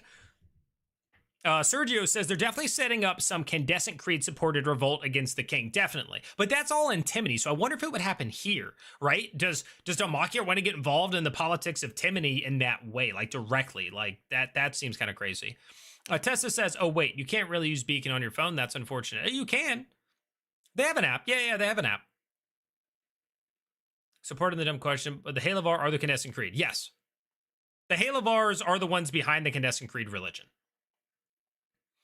AKA on Belair says, I wonder if he gets the host's knowledge. They've hinted that he can communicate with them in his head. He can communicate with them. I don't know. Well, he says stuff like sometimes he lets them out, like he'll let them speak. I don't know if it's like an internal, because he spoke out loud to him. I'm pretty sure after like feeding him or something. So I don't know that he gets the knowledge. Weber says, I think he only feeds them enough so they have less ability to fight him. Could also be it. He leaves them exhausted. Have less input on his decision-making, kind of, to keep them silent. I'm glad I skipped last episode and watched recap instead. Not a fan of the motions and stuff. Good job. It was only a brief moment, to be fair, the stuff that claps. And like I said in my review, I know that stuff isn't for everybody. It was still impressive. Like, Louise is a phenomenal actor. But it was a relatively short moment. So, like, to me, if the episode is 3 hours and 40 minutes long and Louise cries and snots for, like, 1 minute, that's 1 minute out of 180, like, 210 minutes. You know, like, I wouldn't skip a whole episode because of that. If anything, when he's crying, click the mute button, he stops, you go, right? And again, I'm not knocking anybody for not enjoying certain types at all. Oh,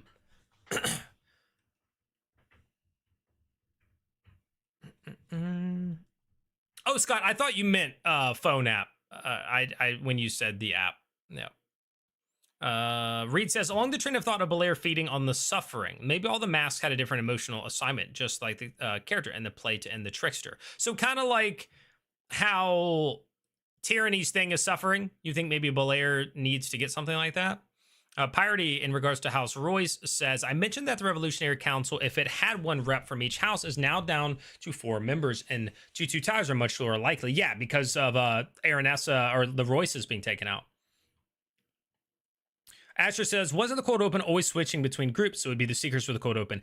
It was, like we were saying, when it was the soldiers, the first group, it was like Seekers, Schemers. But then when we left the soldiers, I want to say, and correct me if I'm wrong, we didn't see the soldiers in a cold open for like 2 or 3 weeks. Like they kind of had a break from it. So I was thinking maybe that's what would happen now, but maybe they don't. Maybe we do get a swap. What is vertical for anyway? I don't get that. So the idea and what I was led to believe is that it appears in the shorts feed. So it's a different, almost like a separate algorithm. And maybe I'm not doing it right, but it's supposed to be like somebody scrolling may stumble upon my vertical on their, while they're on their phone or something and watch it there. And then people on their computers or whatever would watch it here is the idea behind it. I don't know. Maybe I'm just screwing myself by having that up, but the first time I did it, it was great. There was like 40 people over there and 140 people in this one. But then now, like, for there's 3 people over there right now. So, yeah. Turning the houses on each other. If my 2-2 guess is correct, it might be cool for a PC to say to the Iron Fazan or Cormoray member something like continued. Morta says, did we figure out what the paints are possibly what use they may have? So, kind of. If you believe that the letter in the last episode, that Teor read was hinting that the blood was hidden and it is the paints, then it's just a matter of what is the blood, right? Is it the blood from the well, Asgra's well, the blood well from Tanazar, or is it filament, right? Angel blood. Like, we just don't know what it is, but I think that that's what it is. It's illusioned. I think it's hidden.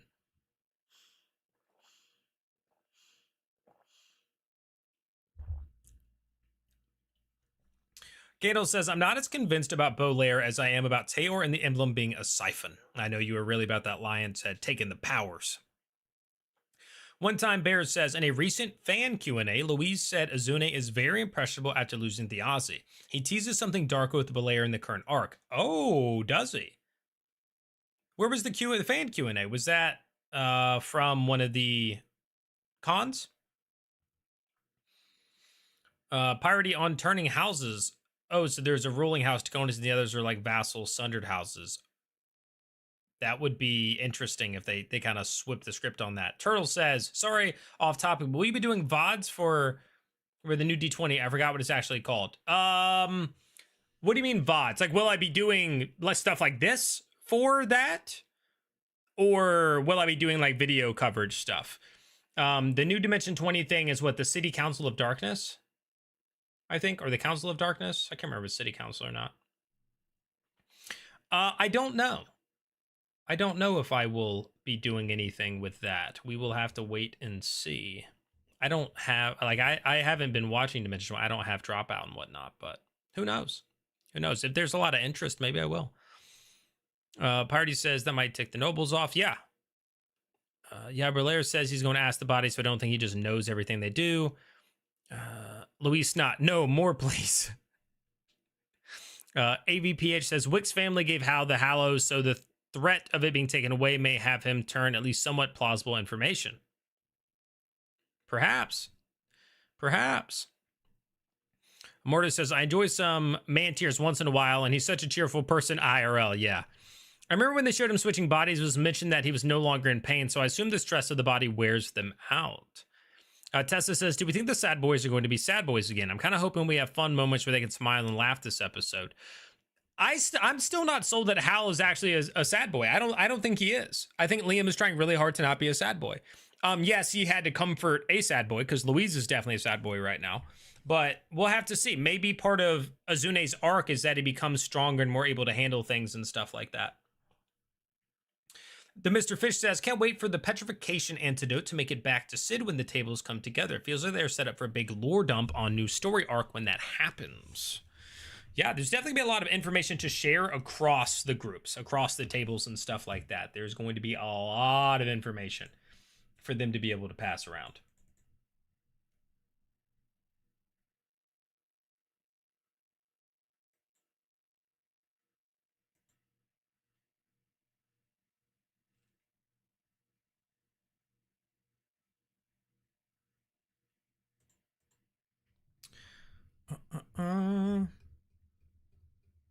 Can't wait the certification. Already read that. I need to know if they're going to address Ascended. But Spamuel, what do you mean address it? I think I responded to this earlier. I'm pretty sure, Spamuel.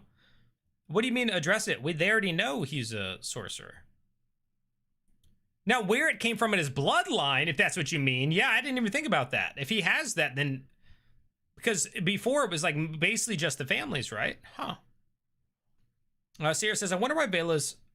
Wait. Oh no, I'm just seeing the same messages again from TikTok for some reason. I think because I already saw that one too. I find it there on vertical feed, then I moved to my PC. Yeah, there we go. Yeah, it can also help some people get in here. I can only envision Belair latching onto one of the player characters because it's a last-ditch effort to save them. I don't think he actually requires anything, really, just a body to control. Yeah, that's all I think he needs. It does make people stumble upon it. Remember that the guy came in and was like, what is this? I'm leaving. Yes. Bone Dragon says, basically correct. I'm watching on shorts right now. Hey, let's go, Bone Dragon. Famous says, I don't know how vertical works for you, but when I go live, I have a go vertical option. To my knowledge, it isn't clickable on my page, but is a short scroll that people can see when they do scroll and click. Yeah. I have two separate streams going right now. Like I have two dashboards open. I scheduled them both early and then I do that. That's how I got it to work. When playing, I love combat, but if I'm watching, I want more story. So give me all the lore and crying because I love it. Princess 20 says, in regards to the letter, I don't think the paint is the blood. I think Azune is the blood, as in a descendant of a specific and necessary bloodline, which ties into what I was just talking about because he's a sorcerer. Yeah. Princess, you may be onto something. You may be onto something. I assume that once CR abridged finishes Bell's Hells, we will get C4. Yeah, probably. Yeah, I think they're going to stick with that. No problem, Turtle. It was a con. I'm not sure which one though. Okay. Oh, I think you'd love Dropout if you don't mind another subscription. Yeah. More subscriptions. Again, if it covers itself and stuff, which it probably would, it's no big deal. But given this is what I do full time right now, and it ebbs and flows and stuff like that, in terms of everything, I got to be pretty, set on where stuff goes. But we'll see. We'll see. City Council of Darkness, yes. Perpy, Oregon. I'm interested in checking out their new vampire game. Yeah, well, it's Vampire the Masquerade. It's just a modified version they're playing. Like, Vampire the Masquerade has been around for a long time. I'm pretty sure I played very briefly, like a session or two of Vampire the Masquerade when I was like a teenager. Now, I'm really excited about all the tables coming back together. I think it'll be nice to everyone in the same room and the chaos it brings. Oh, there's gonna be some chaos. There's going to be some chaos. There's no doubt about that.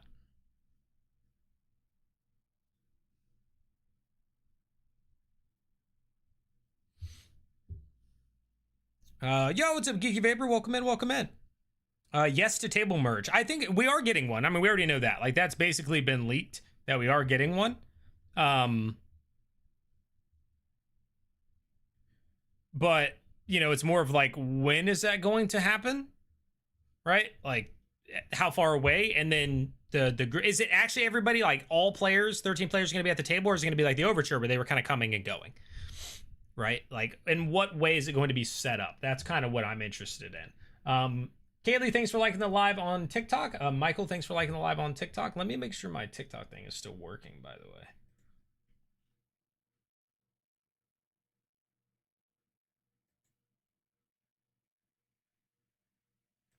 I think I'm just going to type on it and type test and see if it populates. Yep, still working. Cool.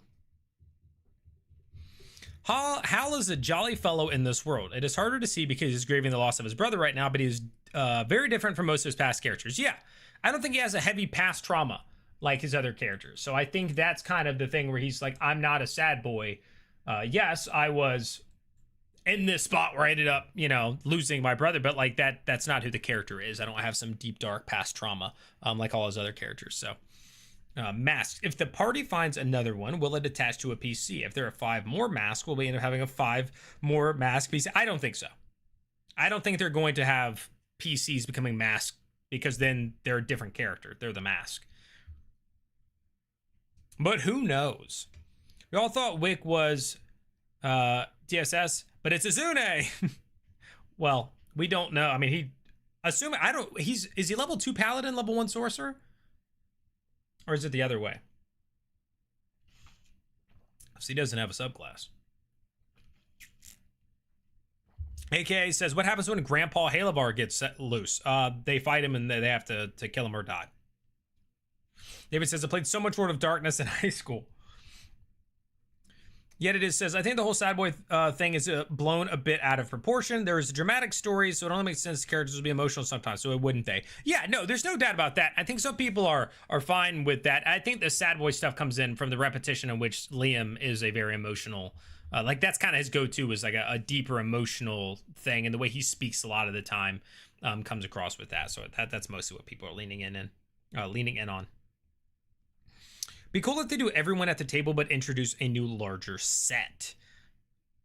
That would be something. Getting everybody around and on camera and talking at the same time, watching at the same time, and it would be something.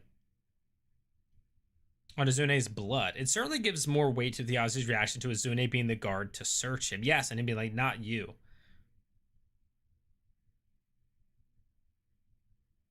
Connor says, I think I'm in the minority, but I love the constant player/scene switching from the Overture. It'd be too much to do all the time, but I'm excited to see it again. Yeah, I was ready to settle with a group. I wanted to follow a group. But I also don't mind it, and depending on how fast it flows and what we get out of it, I can still think I can enjoy it a lot. But by the time we got to the end of the Overture, I was like, yeah, I'm kind of ready for the Overture to kind of wind down and when we start following a specific group.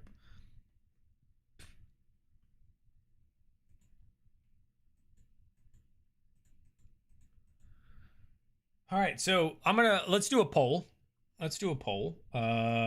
we're going to do one just of, do we think there's going to be a combat tonight? Will there be a combat tonight? Yes. No.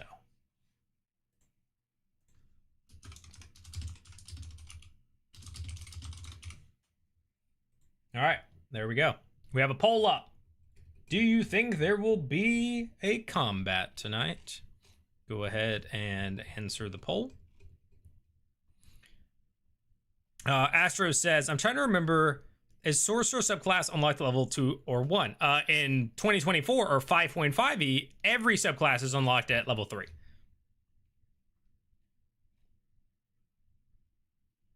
I'm also trying to figure out why your message is not coming through over here, Mordos. I looked over and I saw it over here. You said, so a person of true blood is being sought by the Sundered Houses who also has tried to modify beings, maybe wicked, to use devices meant to be used by only the true-blooded person. Well, I don't know that they're doing. They're trying to find. Well, again, I don't even know who we're talking about with this, but the Dakonas need to find somebody who doesn't have the innate ability that they have, but shares their blood or whatever.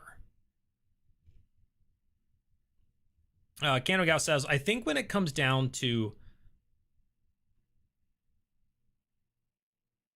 it, Cat will always be on the soldier's table. I don't see Cat being comfortable sneaking around and being stealthy. I don't see him caring about lore and knowledge.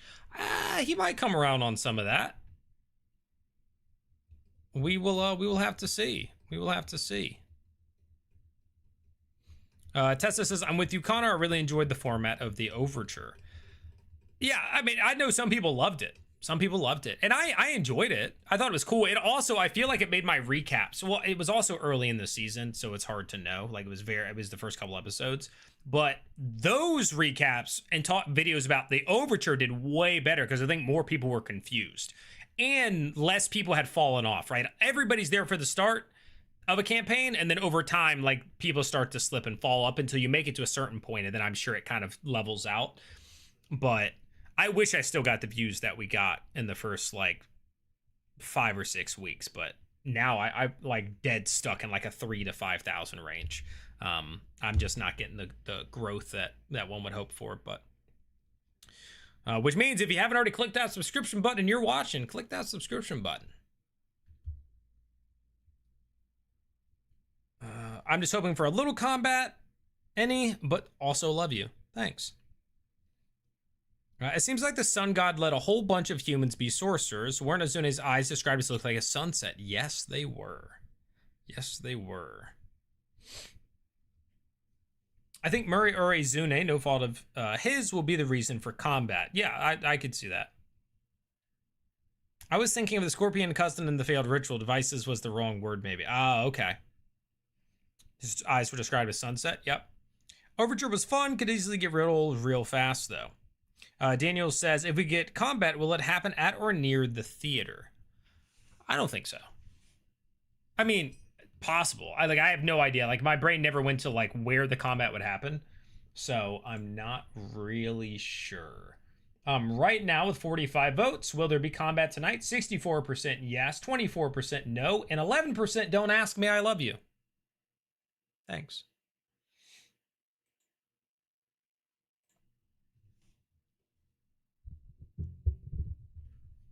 Cameron says, if Cadigan leaves the soldiers, I could see him wanting to avoid his emotions by distancing himself from his allies and partnering up with those he has little to no history with. I think it's just going to be more of what fits what and who can add. Like, if somebody was like, hey, this isn't necessarily what you would want to do, but you're the best guide, and we're going through the forest, Cadigan's going to go with them, right? Like, I think it's just going to be divvying up skills as well as desires.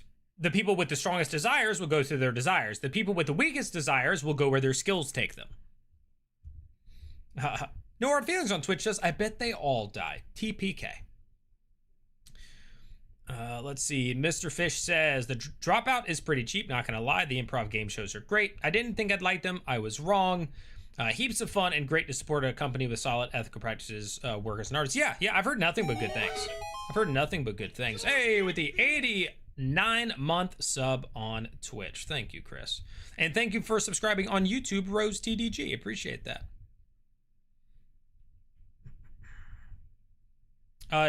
WB says it could be fun for there to be stage combat. Yeah, get a little show. People sitting eating popcorn in the crowd while they do a real combat. I dig it. I dig it. Now, Mama Hun says, my question is, will Taconis betray? Who are they betraying? I feel they've already been betraying. Tessa says, yes, let's convince him to get Dropout, and those of us who don't have Beacon will get that.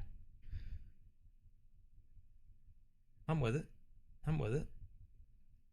100% Murray will say or do something to tick someone off. Yeah, will it ignite a combat, though? Will her saying something be the thing that gets them involved in a combat in the city? That's the real question. Oh, on Wick's family. Okay.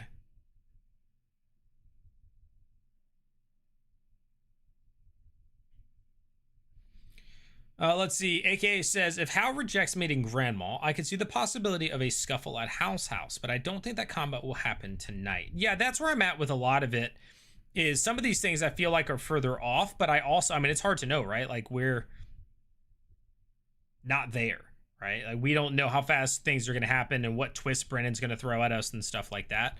So it's a little bit harder to guess some of those things. But I'm all for guessing, so keep the guesses going.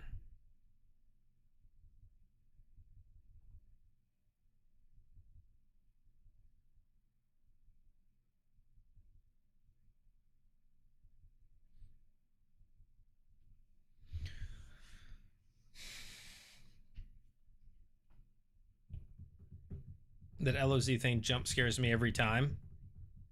The alert? Or are we talking about something else? Oh, the Legends of Zelda thing. Yeah. Wick's family. Maurice says, do you think someone will turn on the group, and if so, who and when? This is actually, for some reason, this has come up 3 or 4 times in tonight's pre-show. I don't think somebody's necessarily going to outright trade on the group. But I think there are some people who will clash in certain ways, and maybe that leads to them trading on them. Like Veilos currently stands out a lot because she's the only one that we know of who is like, no, I want to bring my god back. Like, I want the god back. That's, you know, like that sort of thing. And so to me, that clashes. Will that be enough to make her like turn on the group if they decide to do something that wouldn't allow that or something? Maybe. I think Julian could clash and maybe turn on Octus or somebody if they try to convince him not to kill Taconis for his revenge, right? I think that could happen. I said somebody else earlier, I can't remember. But I think there are some things where people could clash. Belair, maybe there are some things that could clash, but it's more of his personality than like a clash in the other ways, like a fundamental belief clash. So, yeah.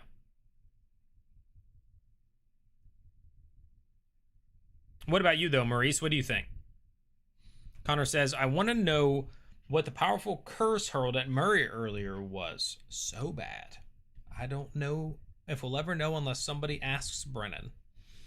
I'm certain the plot so much more epic than we can imagine. Brennan is trekking us with breadcrumbs. We think he holds a bagel. He holds a bakery. I like that. Neurogasm says, think combat will come from the hunt for the illusionist. That's what I'm more leaning towards that. That's where my mind's at. Tessa says, I'm also hoping for a permadeath. I think Brennan was really trying, just unlucky. I think Brennan was doing the opposite of trying, Tessa. I think he put them in combats where they could have died and they did things to not kill them. But I also think somebody probably would have died or been closer to it had he not rolled really poorly against Tertia in the last episode with the Seekers. I think Tertia could have done some real damage, maybe even a TPK, if she would have rolled well the first 2 or 3 swings. Because she was rolling like 2s and stuff, but when she hit hard.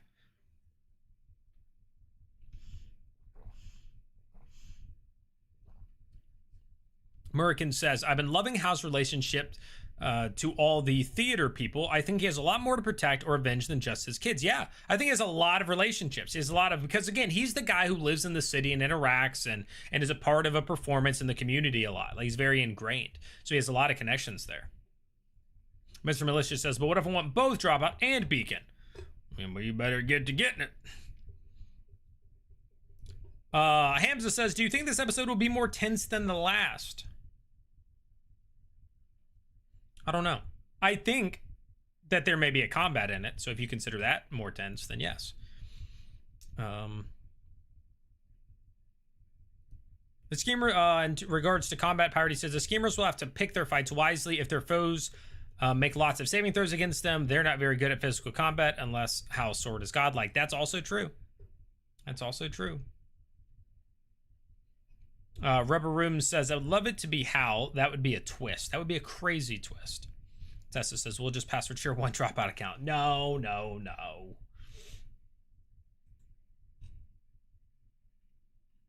All right, so we will take the poll down with 58 votes. Will there be a combat tonight? 53% say yes, 29% say no, 17% say don't ask me, I love you.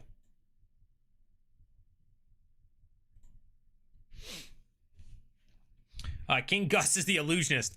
Imagine? AK says, curse. Didn't Brennan mention some of the effects of the curse in a cooldown, or am I wrong? I think you're right. I remember it coming up.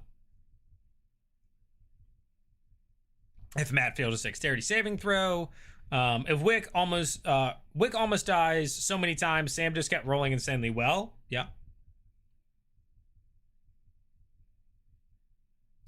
I want some conflict. Well, what does conflict mean, Hamza? Are you just looking for combat, or are you looking for like dialogue disagreements and stuff? Because we had some, you had a little bit with, and some conflict avoided, like potential for conflict was avoided on several occasions. Yeah, I don't know. I guess define conflict for me. When you say, like, do you think this episode would be more tense? There were some interesting and tense moments in the last one. Don't get me wrong. I understand there wasn't a lot of it. It wasn't like every moment was like this tense thing, but there were a couple. Merkin says, Murray got hit by the Bestow Curse spell at level 4, like, subtle casted. You think maybe Veilos. Okay, Murray's. Okay. Parody says, in regards to rules for Oak Inspiration, do humans get a second point each morning to give away if they haven't used the previous day's point? I think that's how they're doing it. I don't know that that's rules as written. I'm not 100% on that. I know humans get it every day. They get a free Heroic Inspiration. Whether or not if they didn't use it, they get to give one away every morning, like if they didn't use it, instead of stacking for them and becoming 2 or going to waste, they give it away. I don't know if that's rules as written, but that is what Azune did, and he gave one to Hal. Mama Hunt says, I think the tension will come from being so close to the enemies. The other tables are separated from their enemies right now. Also true. Have a good show. Thanks, John. Appreciate it. I think Matt turning on the party would be beautiful poetic justice, says No Hard Feelings on Twitch. Yeah, if in the end he did, that would be kind of crazy. That would be kind of crazy. Connor says, Dropout actually doesn't care about and encourages password sharing. Oh, okay.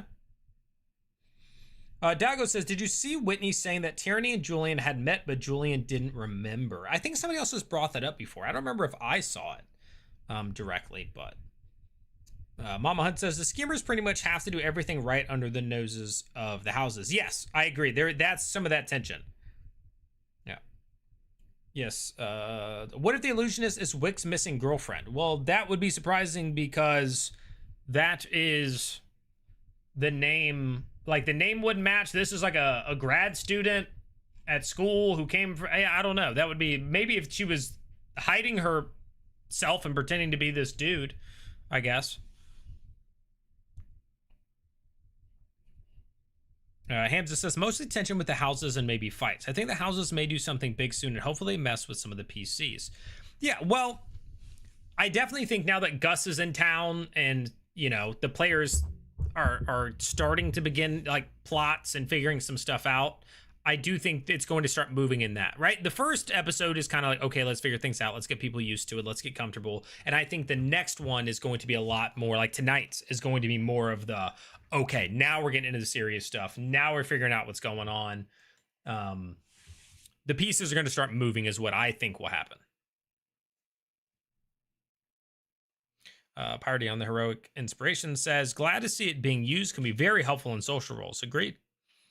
Marie says, I can see Matt doing that, but I don't think he will anytime soon, if at all. Agreed. Yeah, I don't think he's about to turn on everybody now. Pirate says, must watch Popcorn Pan. Enjoy the show, folks. Hey, peace out, Pirate. Tyranny could also turn. She is a demon after all. That's true. Her suffering, her draw to suffering could also lead to her being one of the people that kind of turns into the enemy. But I still feel like so many of these things are far off. I don't think those things are going to happen anytime soon. Yeah, so real quick, since we are getting close to time, guys, if you haven't already clicked the sub button, please click the sub button. If you haven't followed on Twitch, feel free to follow on Twitch or give a Prime sub over there. That's helpful, twitch.tv/nerdcoregg. If you haven't joined the Discord, we have a live chat that goes on during the episodes. The people are in, they're talking about getting excited about stuff. All of that jazz is in there. So if you want to talk Critical Role, Dungeons & Dragons, and more, my Discord is a great place to do it. We have channels designated for it, and the Critical Role live chat part is active every single Thursday during the episode. The Discord is linked in the description if you're on YouTube and in my bio if you are on the other platforms. So definitely jump in there. Nicholas says, Nerdcore is Fabcore. I think that's a compliment. Thanks.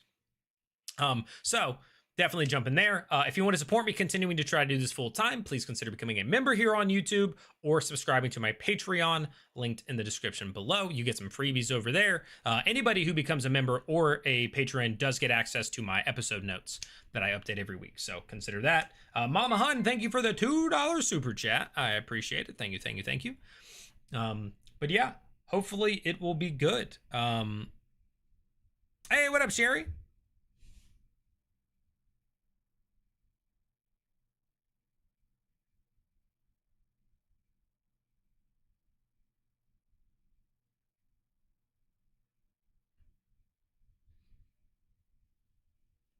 Tyranny might have a prime objective. It says she can break the contract, but I wonder who told him that. His grandma, maybe. Yeah, or maybe it was kind of a lie. It's kind of like the way that they say that they still have control over the demons or something like that. Is claim there are contracts. That could definitely be it.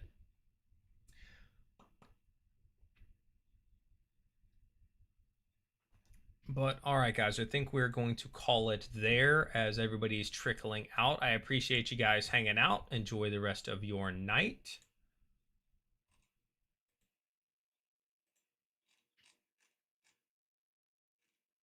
Join the Discord if you haven't already. What's the best way to support? YouTube membership or Patreon? I think they're roughly the same. I think YouTube memberships are $5 a pop and YouTube takes 20%. And then I want to say Patreon is like $3, but they only take 10%. So I still think it comes out that YouTube is the better option. If you wanted to do one or the other, you could do that, or you do a $5 super chat. Or, you know, whatever way, but any support is appreciated. But yeah, I'm out of here. Thank you guys for hanging out. I appreciate you. Enjoy the rest of your night, and I will see you in the next one. Look out for any of my videos. If you see them, please click them and let them play all the way through. Retention is king on YouTube, so if you click it and you stop watching halfway through, that hurts me a lot. So if you want to do me a favor, just make sure you always let it play out all the way, even if you just turn the volume down a little bit. Thank you all. I appreciate you. Enjoy the rest of your night, and I will see you guys in the next one.